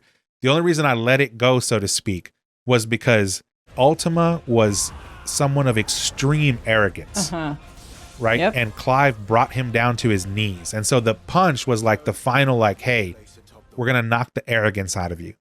Okay. Right. And that was, I like that. That's the only thing that let me accept it. Well, it's also a very human thing to do. It's like the final move against a god was to punch him in the face, which is, that's a human thing, Because that's what a human would do, hit another one in the face, which is kind right? of a cool concept. Right. But he gave him anguish and pain, which he had never experienced before. So maybe that was part of like the closing of Ultima's circles. Like he gave him the last of the human emotions. Okay. Yeah. To understand what it meant to come to your end, right? Because only humans would understand what an end meant in terms of like being mortals, right? Yeah. So like, here's a god who was immortal, or at least we thought he was. He's now understanding what it means to be mortal and what the end is like, right? Yeah. Again, I'm assuming, because we know there's DLC coming at this point, this thing could be some, who knows? Yeah, it right? could be. But It could be an origin story of Ultima, to be honest. Who knows? Yeah, and that, I think that's you. Now that you brought that up, that we're going to get that, because I don't know if you played any of the DLC from 15. Are you kidding me? Episode Ignis is one of the greatest pieces of work I've ever played. Okay, did you play the one from? The Arden. Arden. I think that made Arden so much more interesting. I wish they had just put it in the main game, but they just like ran out. Absolutely. Because Arden I was never fully on board with because I don't think he was fleshed out well in the game, but he was so fascinating once you started to kind of understand his backstory that if they had just included that in the main game. Well, see, this is what I was telling you about. Like, if you played the episode Arden, but then you also played the game and you remember towards the end of the game, the original, they tried to put his story in there, but it was too fast. It was rushed. Yeah, that's what happened with 15. Budget and timing, right? So I think that's what happened here too with Ultima. Maybe. Is that there was a lot more to tell, but they couldn't, right? Yeah. Given the scope that they had to work within. And so I almost feel like we're going to get a DLC and it's going to be similar to Arden, that we're going to find out something like he's an alien species that is nearly extinct and they're in this arc to survive and preserve the last of their species. And then here it comes to its final end on Valisthea, right? That would actually be interesting. So I hope we do, because most of the dialogue I really liked in this third fight. There was one piece of confusing dialogue from Ultima here, that I might as well bring up about how he has been reborn now, and now he will destroy Clive. Bathed in light, I stand above you, my rebirth complete. And you, for your defiance, shall pay the proper price. Does that now mean that he doesn't need the vessel anymore? Which, what would this, he said something like, bathed in light, reborn. Right, but why was he reborn? Right. If he could do that, then why does he even need the vessel? So then would everything that happened in the story be a complete waste of Ultima's time in the end? I mean... Well, you have to remember he's a god, quote unquote. Right, but if he's a god who can just not need the vessel, then why didn't he not need the vessel from the beginning? Well, this is what I'm saying. Like, remember, even in Greek mythology, right, there's various levels of gods, right? Like, they're not all powerful like you would think, like in a modern monotheistic religion, right? That's not the same concept. He could be like an alien who just had certain powers built into his race that would enabled him to create a world. Right. So he was like immortal in the context of humanity. Yeah. But maybe not in the context of his own species. As a matter of fact, you could draw a suspicion that the blight was actually some kind of genetic contagion that was following them from planet to that's planet. interesting. Right? Who knows? But like you said, it is kind of confusing. And part of me wants to think that it's intentionally that way. No, that's bad though. Because they're trying to get you to weave your own story in this story. And I think that you have multiple audiences, different kinds of fans for this franchise, right? So you have to write to all of them. And I think what happened here is like some of us who might dig deeper into the lore and really want to understand might have been left with more questions than answers. And maybe that's not what we like. But I think for like the average person who maybe is not like a mega fan or just likes to play JRPGs for the relaxing whatever, maybe it was fine for them. Maybe it was. Right?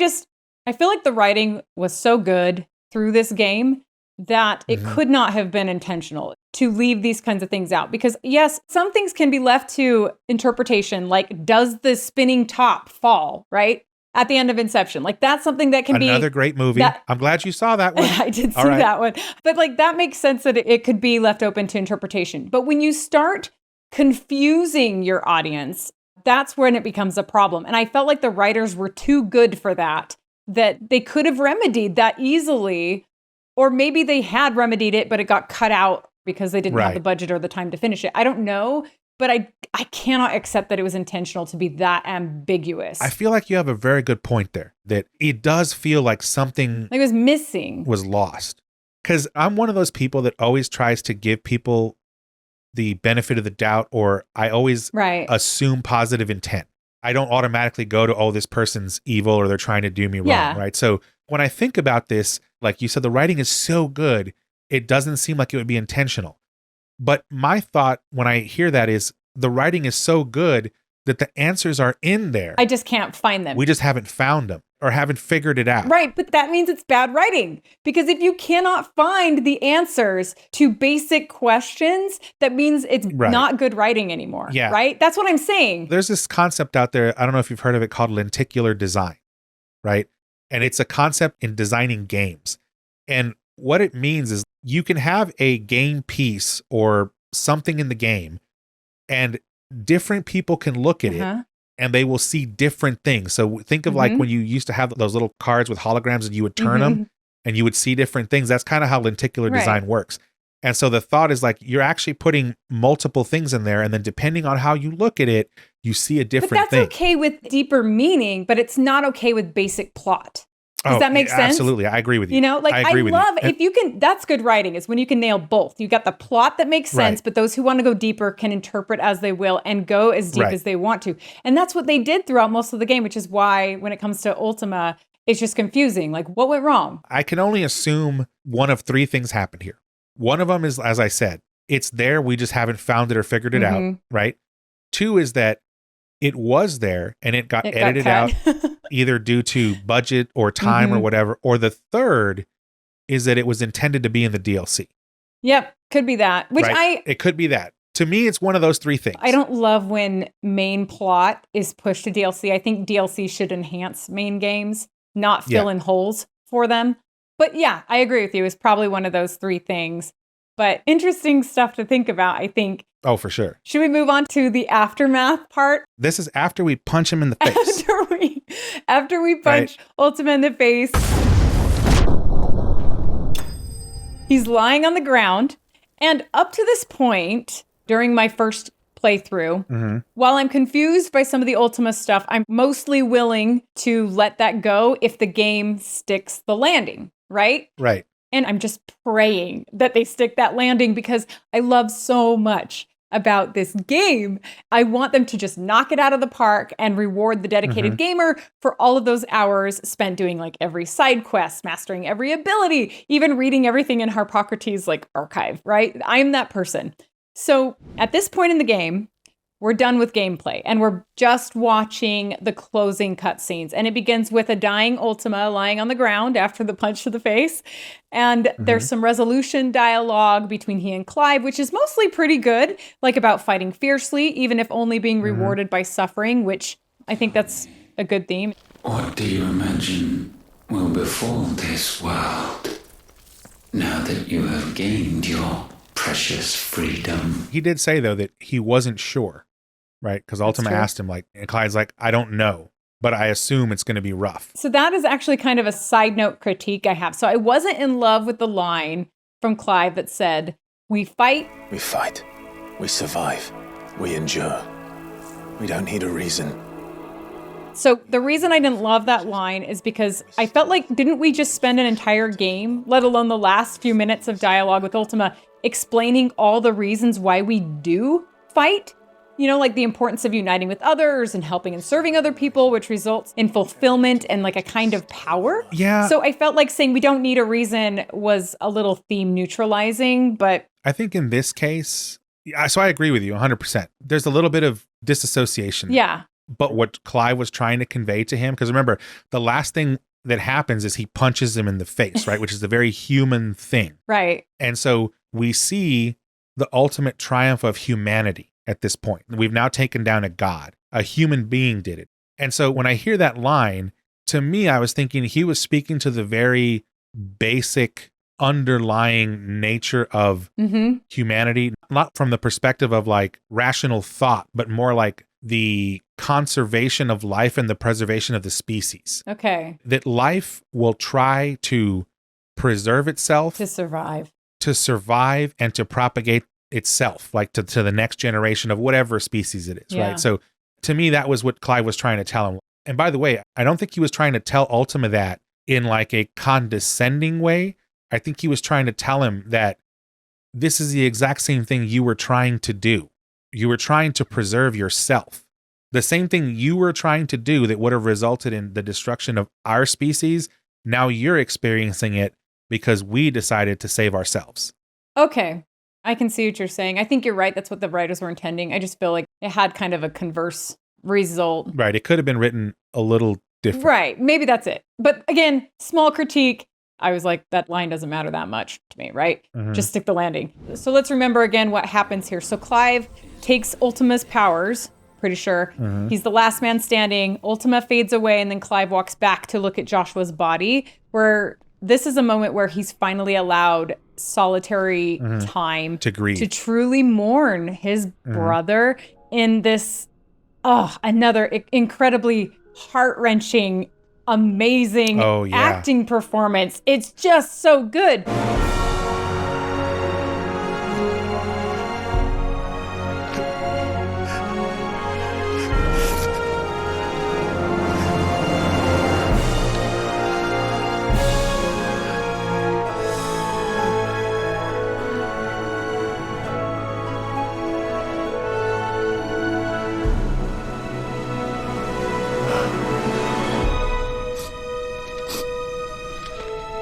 Ben Starr, come on this program, dang it.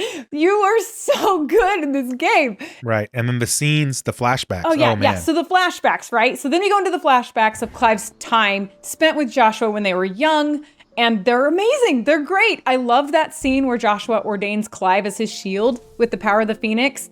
The wink he gives him, the beautiful visuals, all of this is really emphasizing my personal favorite theme and motif in the game, which is the importance of family connection. And it's connection born of service and selfless love, not necessarily just of blood, which you can juxtapose against their lack of connection with their mother, Annabella, right? This is like true family. And all of this comes together in these flashbacks with this like beautiful, tender piano background. And it's just amazing. It's amazing.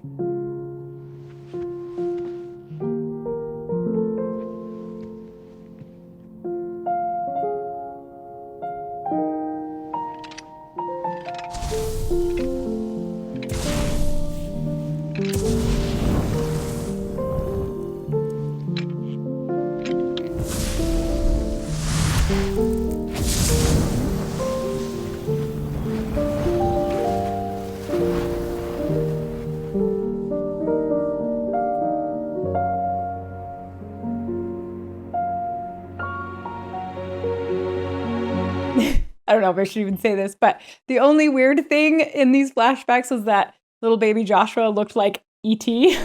But oh, yeah. Yeah. I guess in real life, some babies look a little weird. So Now that you bring that up, that's exactly what I thought about. Because when my children were born, right? Both of them, like newborns, they do look very alienish, very weird. Kind of monkey-like, yeah. They look like really tiny, shriveled adults. But this baby didn't need to be that. But he also looked a little Gollum-ish. Yeah. Yeah. Like, cause he had these big, like beady eyes, you know? Yeah. So yeah, it was kind of weird, but. So the way the baby looks matters because like you're totally into the scene and you're like not thinking about the fact that you're sitting on the bed with the controller in your hand. Mm-hmm. And then you see the baby and suddenly you're back on the bed with the controller. You know, he's like takes you out of it, but you forgive it because you get what they're doing and it's still a beautiful moment, even with that. And so then using the power of the Phoenix given to him by the dead brother who lays in front of him, Clive then heals Joshua's body, and it's truly beautiful.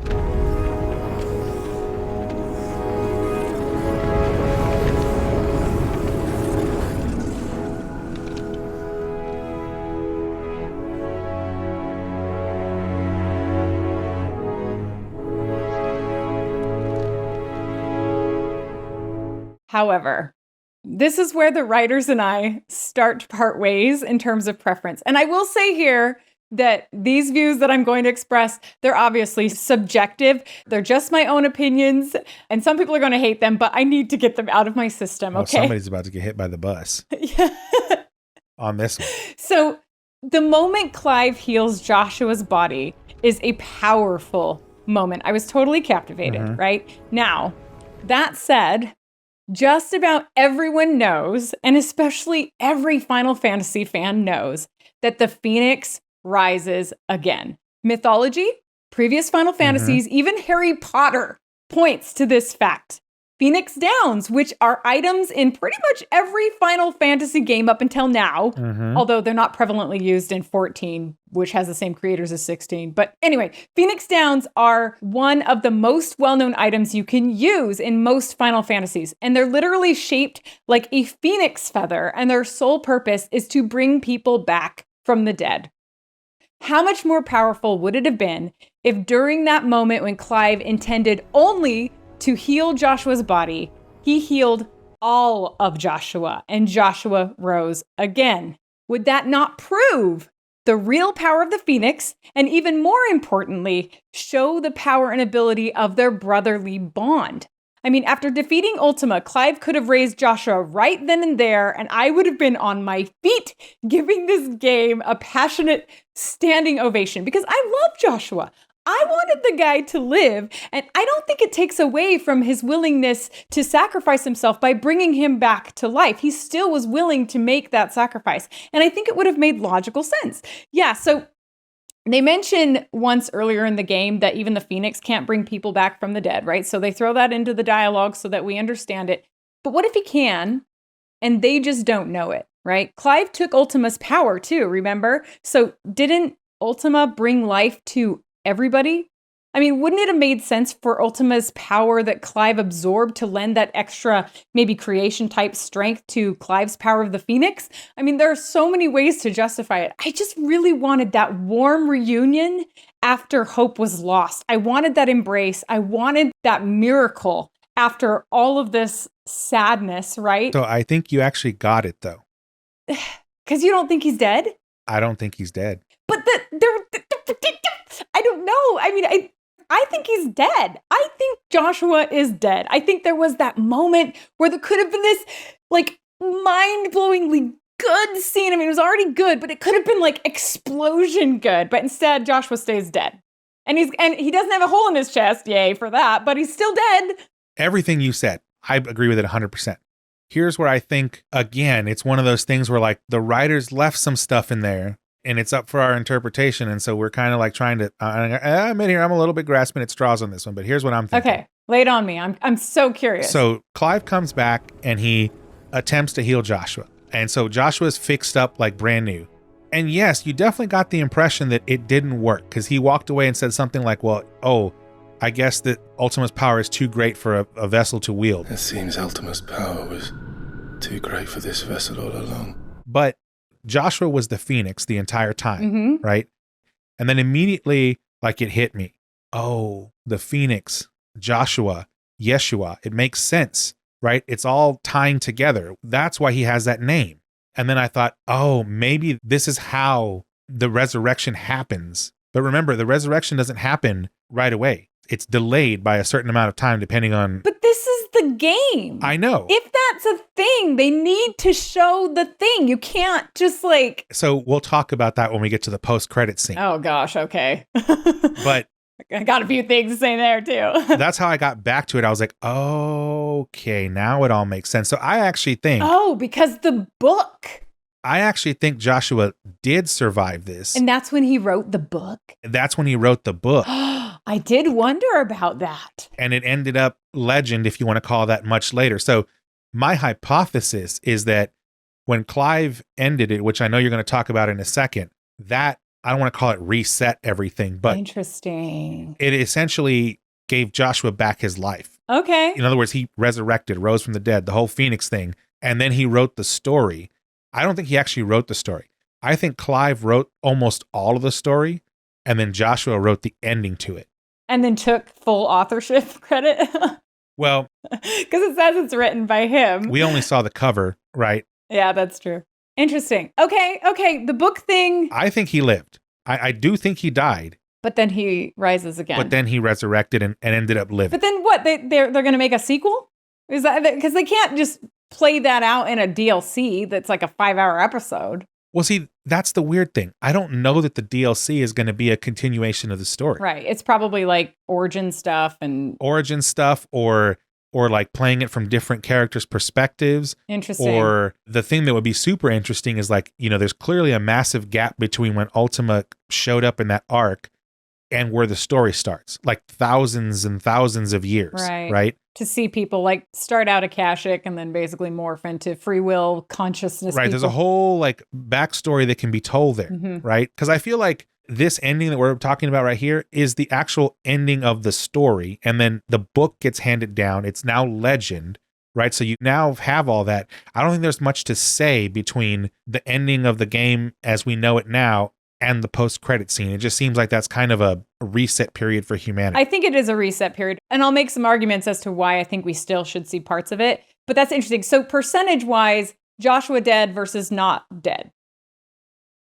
I'm about the inverse of Clive. I'm about 80% sure he lived, and 20% is that he's still dead. So you really believe Joshua? Okay. See, I'm like 90% he's dead, 10% he's still alive. Though the book thing is making me think twice. But either way, like, even if he were still alive, I wanted to see it in that moment. I wanted the reunion between Clive and Joshua. I hate when games and movies and series skip over these incredibly impactful moments in stories, right? Like, I wanted to see that. So to me, I thought he died, though you are making me think about that. He doesn't rise from the dead, right? As we're playing this game, and there's nothing I can do about it except whine about it, which I'm doing now. So then I'm watching so carefully, right? At this point, I'm like, oh my gosh, Joshua's still dead. And I'm just like, please, please, please, stick the landing, because the cutscenes are just unfolding. So then Clive looks at the crystal and he says, it seems Ultima's power was too great for this vessel all along. And I don't 100% understand that, what he means by that sentence. Does it mean that he can't like handle the power that he's taken, or is... Again, I think the writers wrote multiple layers into it. So I think on one layer, he was saying that the Ultima that was in Joshua was so powerful that when it was extracted from him, he could not bring Joshua back from the dead. I think that's like the base layer. That's what we're supposed to get from it. I see. Okay. I guess I didn't connect those two. The death at Ultima's hand of Joshua was too great. That Joshua's body bearing Ultima inside of it as a vessel was too great of a power, and therefore Clive couldn't bring him back. Now, again, that's if you're assuming that he's dead and not coming back, right? So I think that's the base layer of what they wanted us to get. But like, then wouldn't it not be so casually mentioned? Maybe. Because like, if he actually thought he could bring Joshua back from the dead and it doesn't work, he just heals his body, that would be an incredibly emotional moment for Clive. Like, oh my gosh, like I'm so sad. Almost another moment to mourn, because you would think. Because what he hoped would happen didn't happen. But instead, he just kind of casually like, oh, well, turns out not as strong as I thought it would be. Yeah, so I think there was like a base layer, and then there was a second one of him realizing internally that the power is too much for him to bear. Ultimas, right? Like, even the petrification curse now he's even susceptible to that. Whereas before he was immune to it. Well, I don't even think it's that. I think what's happening here is it's a Lord of the Rings situation where having Ultima's power is like having the One Ring. Uh-huh. Like it's ultimate power, but it's also ultimate corruption. Interesting. Right? Like the selfishness is inherent in that power. And I think he feels like if he doesn't do away with it, if he doesn't destroy it, then it's going to consume him entirely. And then you have to beg the question, was that Ultima's design that's how he got Clive? Oh, wow. So you go so deep and I'm like, no, pragmatic. Joshua died. That was the only way for Ultima to get into the vessel. Interesting. Was to let Clive kill him and suck his power in and then take him over from the inside.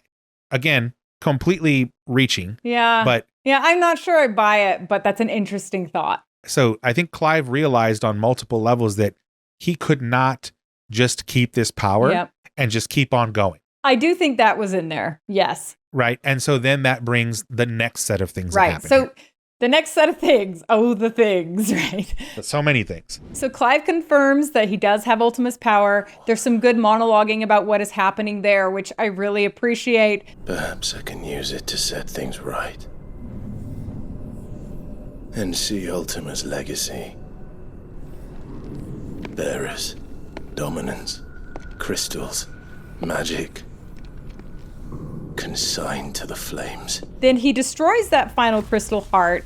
The crystal island in the sky then crumbles away, right? And then sad music, which is actually a vocal version of Jill's theme, kicks in.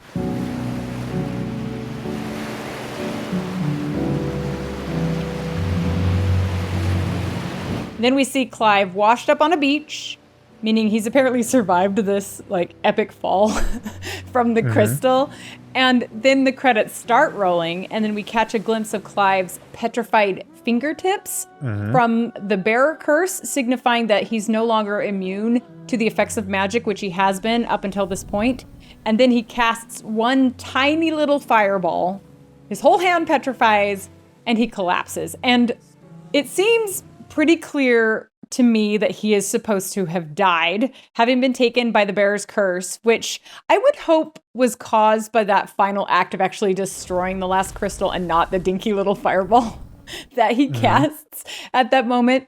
His final word is then Jill, and then we cut back to the hideaway. Edda's new baby is born. New baby E.T., not as E.T.-ish, right, is born, symbolizing a new world, but it's not joyous, right? The music is quite sad. Right. The tone is melancholy, even depressing. And then Jill looks up, sees the red star disappear, which I get that it symbolizes Clive dying, but I also don't get how Clive's death would logically kill the star, but whatever, it's fine.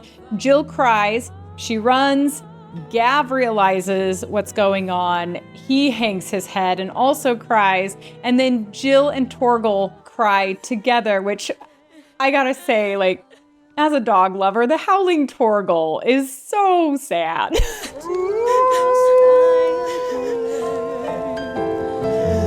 It's just so sad. And then it ends with a bit of a sunrise, which brings an expression of kind of resolution and comfort to Jill. And then it cuts to credits. And I am not happy. So I'm like, what the bleep, right, McFest bleep, bleep. Like, I'm just like, so, okay, go ahead. Give me your take, Ernest. And then let me try to paint a little bit of a different picture and see if maybe it makes you happy. Okay.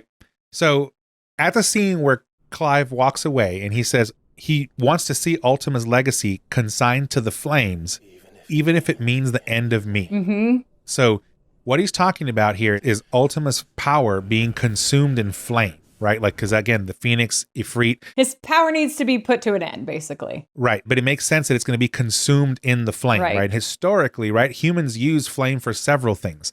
They use it for light. They use it for warmth. They use it to purify things, like purify water, boil water, right? So like there's a theme here of like purification, right? Of the soul happening all at the same time. So the part that caught my attention and I can't figure it out is he is in the process of doing the thing that consumes Ultima's power. This is before like the crystal falls apart. And he looks up and he says, these are our terms. These are our terms. And that's the part that I cannot figure out, because the way the voice actor says it is like, these are our terms. Like he's almost demanding. Right. Like in the back of my head, it felt like it should have been, these are our terms, right? Like we, the humans, this is what we are saying is going to happen.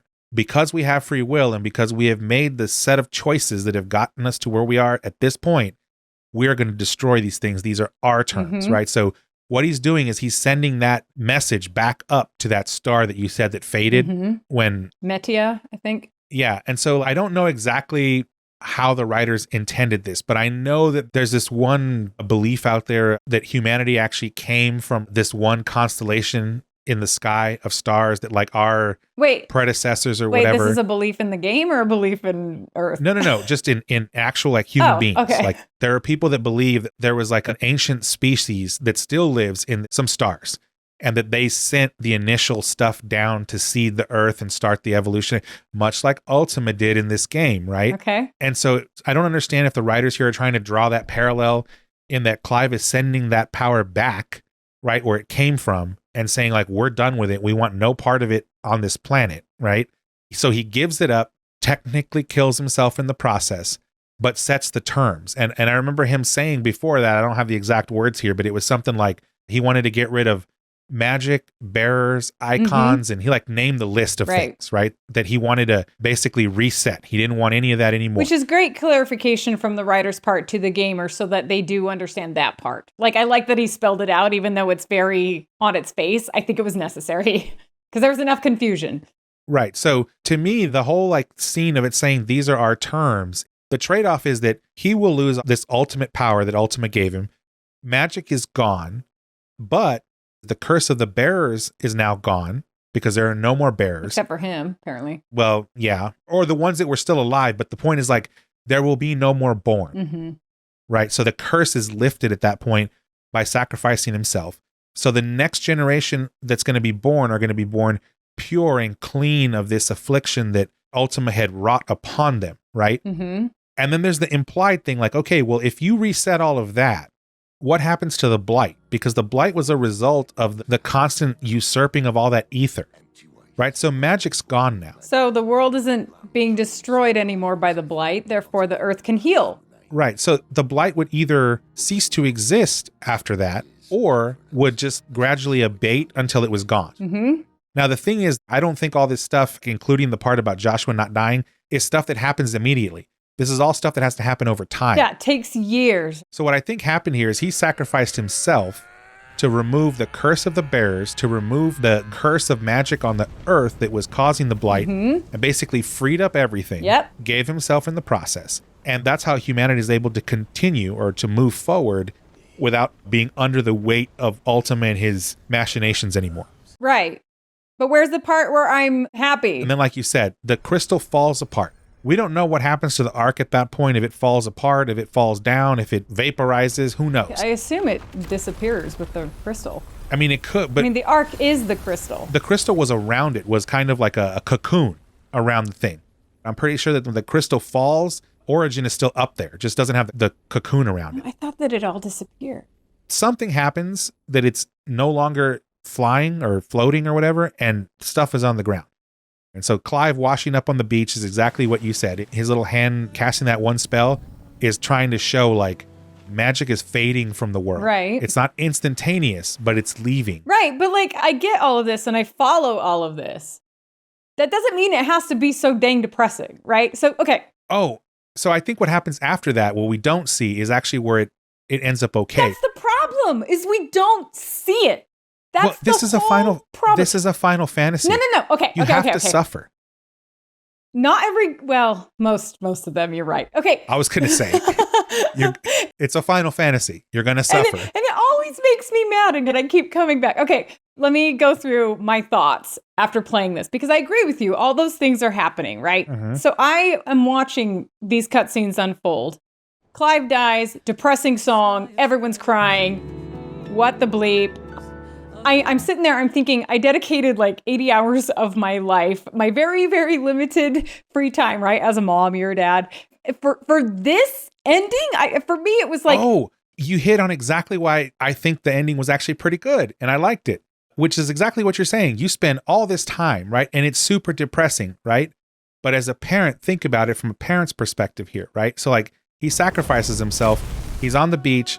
The power we think is gone, right? But it's fading at least. We're pretty sure the blight's going to fade away.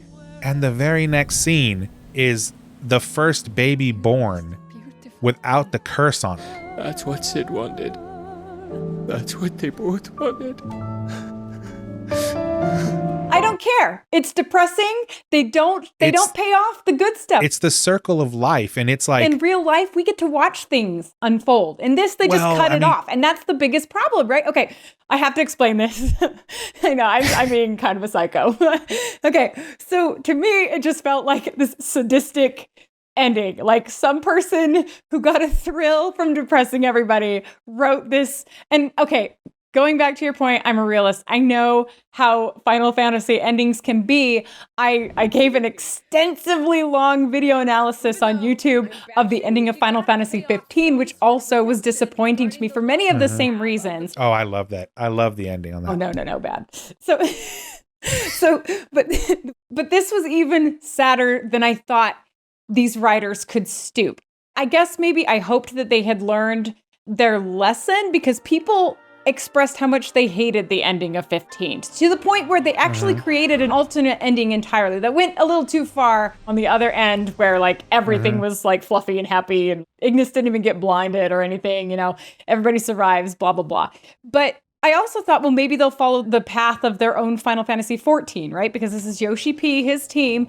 Because in 14, they don't just kill their heroes and then roll credits. Some people die, but like there's hope behind it, right? And then also for anyone who says that, hey, it's a JRPG and JRPGs are depressing, was it? Was it actually a JRPG? Because this was honestly the first Final Fantasy where I felt like they appeared to take all of their cues from Western creatives, like the acting, the dialogue, the storytelling, the camera. They were Westernized, right? And generally speaking, Westerners don't like their time and attention rewarded with a disappointing depression fest. So I thought that maybe they would continue down the road that they were setting up this whole game. And my reaction is not really because all of the three heroes die, in my perspective. I know it's debatable, but to me, they died. All three heroes bite the dust. I don't think they should have died. I talked about how I don't think Joshua should have died, or at least he could have been risen again. If I would have had my way, Clive and Joshua probably would have survived. Now, that's just me, but I understand the temptation to solidify their heroism in blood and like finality, right? Fine. I get that, so they die. But if you're going to kill the main characters, you have to provide resolution regarding the results of their sacrifice. So what was it all for? We need to see it. Yes, they died, but now the world is reborn. Bearers are no longer shunned. The blight is disappearing. New free governments are being established. The people of the hideaway are like maybe on the mainland, helping rebuild the lives of those who were previously enslaved. Otto has found new purpose. Gav finds purpose as the new Cid. Jill and Torgal maybe travel to other continents and find purpose, right? So now I understand. I understand. It's okay. If you're going to kill off the heroes, that's your prerogative, but we need to see these things unfold, even if it's in another quick time jump where like maybe Edda's baby is toddling around having just learned to walk, so we know that it's been so much time in the future or something. We need the resolution of all of these things. We need to see the fruits of Clive's sacrifice. Otherwise, it's just a death. And with the whole bearer story too, they spend so much time showing the evils of the slavery, and then there's no real resolution to that entire story and theme. And to those who say that that short post-credit scene does justice to this resolution, no. I just say no. Like 80 hours with these characters. And that's what we get with some like random kids we've never seen before in some new green world free of magic. Not enough resolution warranted by the hours of time spent with all of these characters. So if they insist on the sad ending of Clive and Joshua and even Dion, they need to then move to a lifted note of hope, payoff, and resolution, and this game did not do that. And that's why I was so disappointed because I loved this game. They did so much right, you guys. They did so much right with the storytelling throughout the game in ways that the series has honestly never done before. And I stupidly dared to hope that the payoff would be worthy of the rest of the game. But I was wrong. I should have known that it was going to bring me back to similar feelings of Final Fantasy 15. That's what I have the biggest problem with. It's the lack of resolution. I completely understand where you're coming from. I would love to have seen all that too. That would have been amazing. To me, though, that's a Western RPG. Well, that's what I want, then. I don't care about this. But here's the thing. Xenoblade Chronicles is as JRPG as you can get. They don't depress people with their endings. My husband's a ginormous fan. Every ending is so happy. Yeah. And so it's not just a JRPG thing. It's a Final Fantasy thing that it shouldn't be. So the thing that I give the writers so much credit for in this game, the thing that really impressed me to no end, was the way they took very Western themes, but showed that they're actually more universal themes than Western themes. We just have our own Western bias against them, so they come to us as Western themes. And they wrapped it in a JRPG shell, right? To me, that was brilliant because not everyone can do that, right? Most of the time you get a JRPG or you get a Western RPG. But I feel like this was more of a JRPG wrapped in a Western shell, but then switched back to classic JRPG. I actually look at it the opposite. I look at it as they took the entire Western RPG thing and then they wrapped it in the JRPG in the parts you don't like, which is Final Fantasies in general, but JRPGs. There's extreme suffering. And I'm okay with that, as long as you end with hope and resolution. From the moment you start the game and you're grinding, you're suffering, okay? Mm-hmm. As a person playing the game. Which is great. All the way to the end where something bad happens. And I understand exactly what you were asking for here, and I think you're right, that I think that would have been great. As a matter of fact, it would be great if they offered that as an alternate ending. No. Maybe not alternate. Alternate's the wrong word. No. Write it in the first way through. I don't like alternate endings. Not alternate ending, but I don't know that Final Fantasy does this so much, but it is a very common thing in JRPGs to have different endings. I know, but I don't like that either. Right? Yeah, well, some people do, some people don't. I don't like it from the perspective of I have to play it multiple times to get all the endings. Oh, I just want the story to be the story. But the reason it landed for me, because I know you said stick the ending. Mm-hmm. To me, they stuck the ending. Okay, tell me why. But it's because I was expecting a different ending than you were. That's why. And I love your ending. Don't get me wrong. That would have been amazing. I would have been giving this a 10 out of 10 had they done what you said. Guaranteed. But I still am giving them like a 9.5 out of 10. Oh, wow. You're generous. For what I got out of it, which is in the last, not the post-credit scene, but in the last scene where we're coming back. You mean in the hideaway? In the hideaway. Gav runs in because the new baby's born. Let me see. Oh, read little one. Got a smile for your Uncle Gav. In this scene, we just went from utter tragedy and loss, self-sacrifice, whatever you want to call it, to the first birth after, right? So this is Well, also, remember, we assumed that birth was supposed to be of a bearer child. Right. Remember? Right. Because Etta was being protected. And it wasn't. I imagine it wasn't, right? It wasn't. How do we know that, by the way? Well, I'm assuming just because the way the story came to the point where Clive destroyed the entire concept of bearers at that point. Right. So I would assume as well that it wasn't. I just didn't know if there was something that said that it definitely wasn't. So my assumption is this, but they show the juxtaposition of life and death here, right? Which I like. That's great. So the circle of life, so to speak. And then Gav's words are, the world's yours now. The world's yours now. Yours to do with as you please. Right, which was never the case before. And if that child would have been born a bearer, that would have been absolutely not true, given what we know happened in the game. Right. Totally on board. Think that's great. So the depth of the understanding here to me is amazing in the writing because there's multiple things they're telling you at the same time. Like Valisthea's free of this curse, but the first child is born now in a new world, free of all this stuff, free to do what they want. And that's great, but it's not enough. So to me, when I say they nail the ending I was expecting wasn't about the continuation of the story, wasn't about the main characters. The ending I was expecting was, you made this 80-hour story that has to do with a god, choice, and all these things for what? Why? What was the whole point? And the whole point was to give the next generation the opportunity or the chance to live freely, not just with free will, but freely, without any of this other evil in the world that had been there as a result of Ultima, and to ultimately make their own destiny. And Gav said something else of like, that's what Sid wanted. That's what they all wanted. So remember, this is also the culmination of Sid's story arc, because Clive inherited Sid's legacy, right? So Sid's thing was he wanted everyone to be able to live and die as they pleased.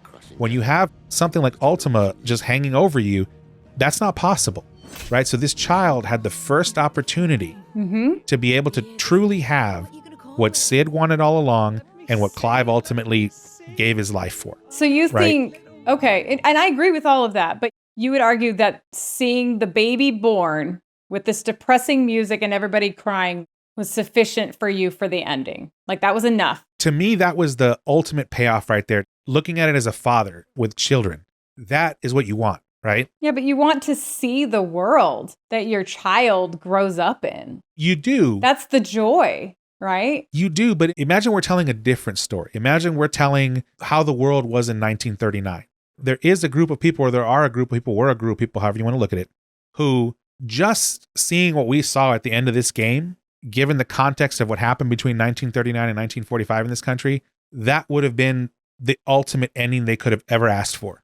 But you're saying like you can't do more than that. Like why not do more than that? No, I'm not saying you can't. I'm not saying you can't do more. This is a creative work. This isn't real life. Like you can absolutely do more. But the JRPG, as far as I'm concerned, and specifically Final Fantasy, to me, is that it has always done such a great job of showing the human condition, right? So it's which is why the characters are so connection worthy. But at the end of the day, it's a story about humanity, and it's a story about self-sacrifice, and it's a story of grit and perseverance, and all for the hope of a better tomorrow. Right. I just want to see the tomorrow. Oh, I would love to see it. I want to see it. I don't want it to be implied and then go to credits. It would have been fine if they would have put all of what you're saying in the post-credit scene. Yeah, that's even if it was like pictures that were like fading in and out. Absolutely. Right?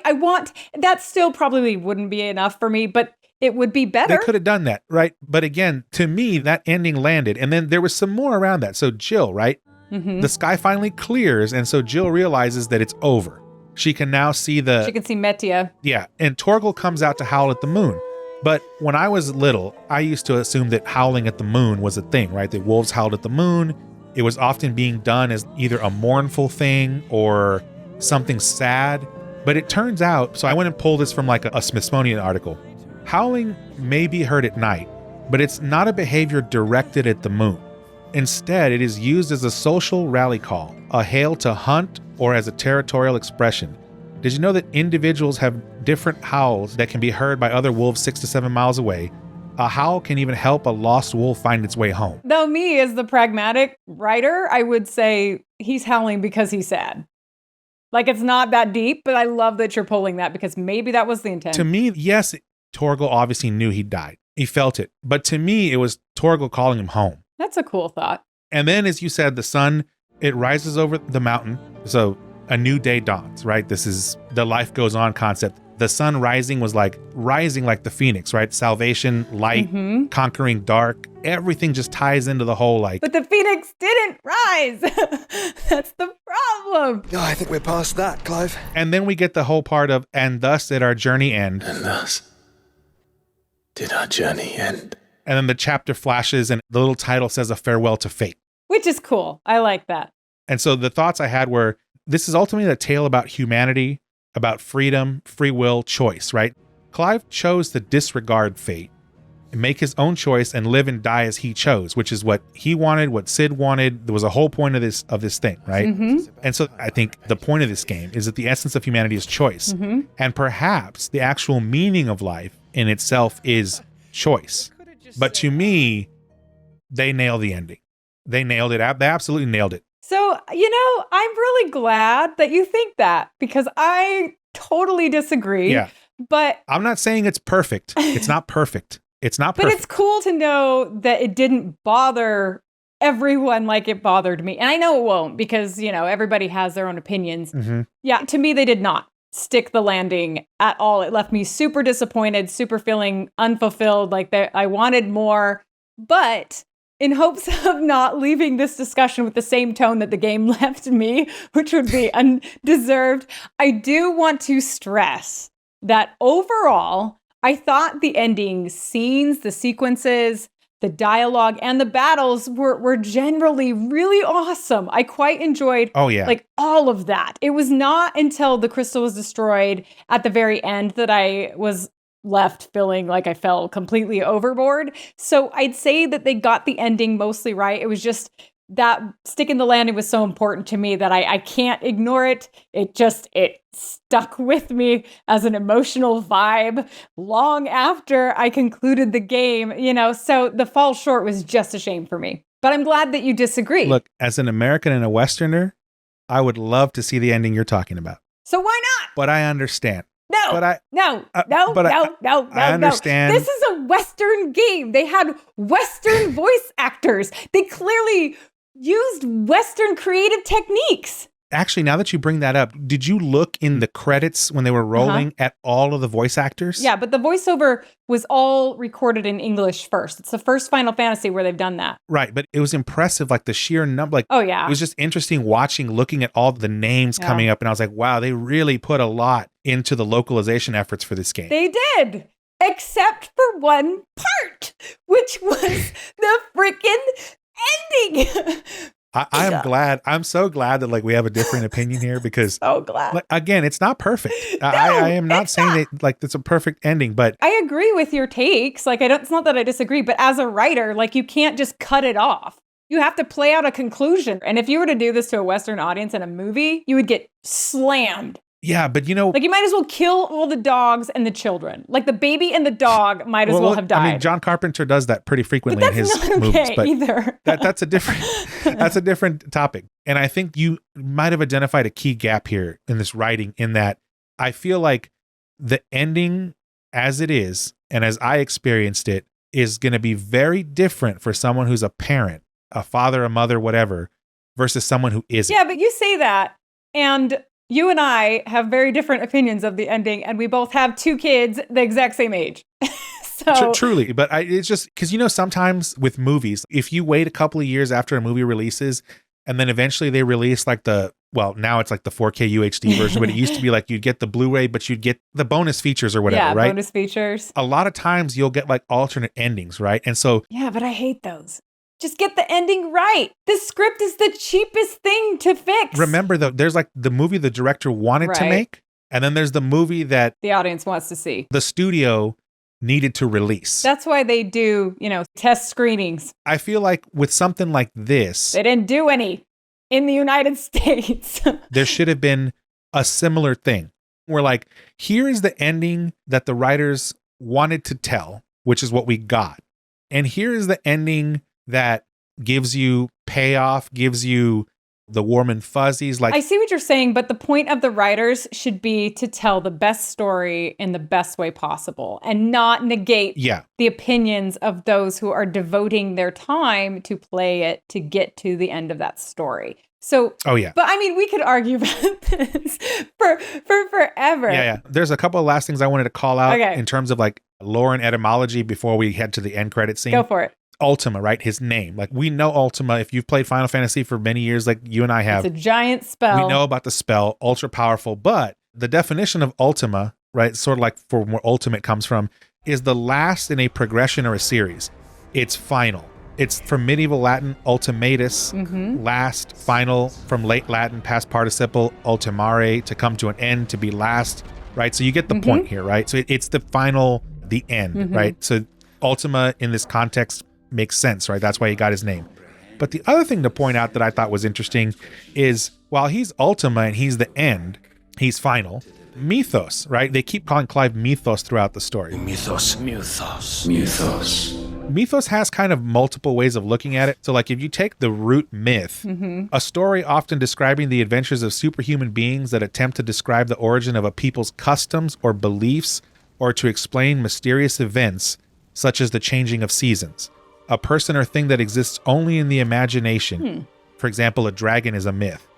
A popular belief that is false or unsupported, right? So like ultimately at the end of the day, mythos or myth is synonymous with a fantasy, right? So at the end of the day, you have a battle between final and fantasy. Ultima and mythos are Final Fantasy, right? That's cool. Okay. They put that together in there. So that was another one to me that was like, wow, you guys are just... That's pretty good. This is like multiple layers of stuff in here. I did not make that connection, and I'm so glad you mentioned it, because that is pretty cool. Yeah, there's a lot there, right? And then post-credits. So yeah, let's talk about that end scene after the credits, if you stick around. If I remember right, what happens in that scene is it opens up, there's two brothers and two little boys. Yep. And by their hair color, they're kind of reminiscent of Joshua and Clive. We see them, we see their mother. The one of them with brown hair, which I guess will be like the analog to Clive. Clive, is trying to light the fire for the mother to heat the kettle. And he says something like, I wish I was a Ifrit. And the mother hears him and says, have you been reading that silly story again? Have you been reading that silly story again? Magic belongs in fairy tales, and fairy tales don't boil kettles. So the implication here is that this is so far in the future from the events of the actual game that the people of Valisthea don't even recognize what happened as real anymore. It's now a myth. Yeah. So the mother's telling him, like, light the stupid thing so I can get the kettle boiled. Then after it lights, she tells him to go outside and play with his brother. And they say, what do you want to play? And one of them says, oh, I want to play the Saint and the Scepter. And the other one's like, no, I don't want to play that. And this is where we get the panning, and you see a book sitting on the table, and it's Final Fantasy. By Joshua Rossfield. By Joshua Rossfield. Then the little kid says he wants to play War of the Icons with an older brother. And they're like, okay, we'll go do that. And then I think it's kind of funny, the little dog, they named it Bahamut. And so it's like kind of bringing all of this stuff together. So pre-credits, we saw the scene of the baby, right, being born, the first one born without the curse and with all this magic. And now you fast forward presumably thousands of years, I don't know, at least hundreds of years. All of that is gone. It doesn't seem like there's a blight anymore. Everything is green. They are living a little bit rustic, right? You can clearly see they don't have all the technology and the stuff that they had previously. They haven't advanced very much. Yeah, but they're alive and they seem to be happy. They lived a world that makes it possible to live a happy life, even if it's a simple life, because we know that simple doesn't mean unhappy. Right, and this is where it says where one journey ends and then you go into New Game Plus, right? So that's the next thing I'm trying to figure out. I know you said you played through New Game Plus. I haven't. Is there something there that I like? Because the implication here, right? It says, but where one journey ends, obviously you're about to begin a new one. It's almost implying like New Game Plus is going to give you some more of the story that you wanted that wasn't there before. I mean, I haven't played New Game Plus Final Fantasy mode, and that's the mode apparently that gives you the new content. So I couldn't speak to that. I'm highly doubtful it's going to fill in a lot of holes. Not that there were a ton of holes to fill. I think we've discussed what a lot of those holes would be in our perspective. I definitely plan to play it.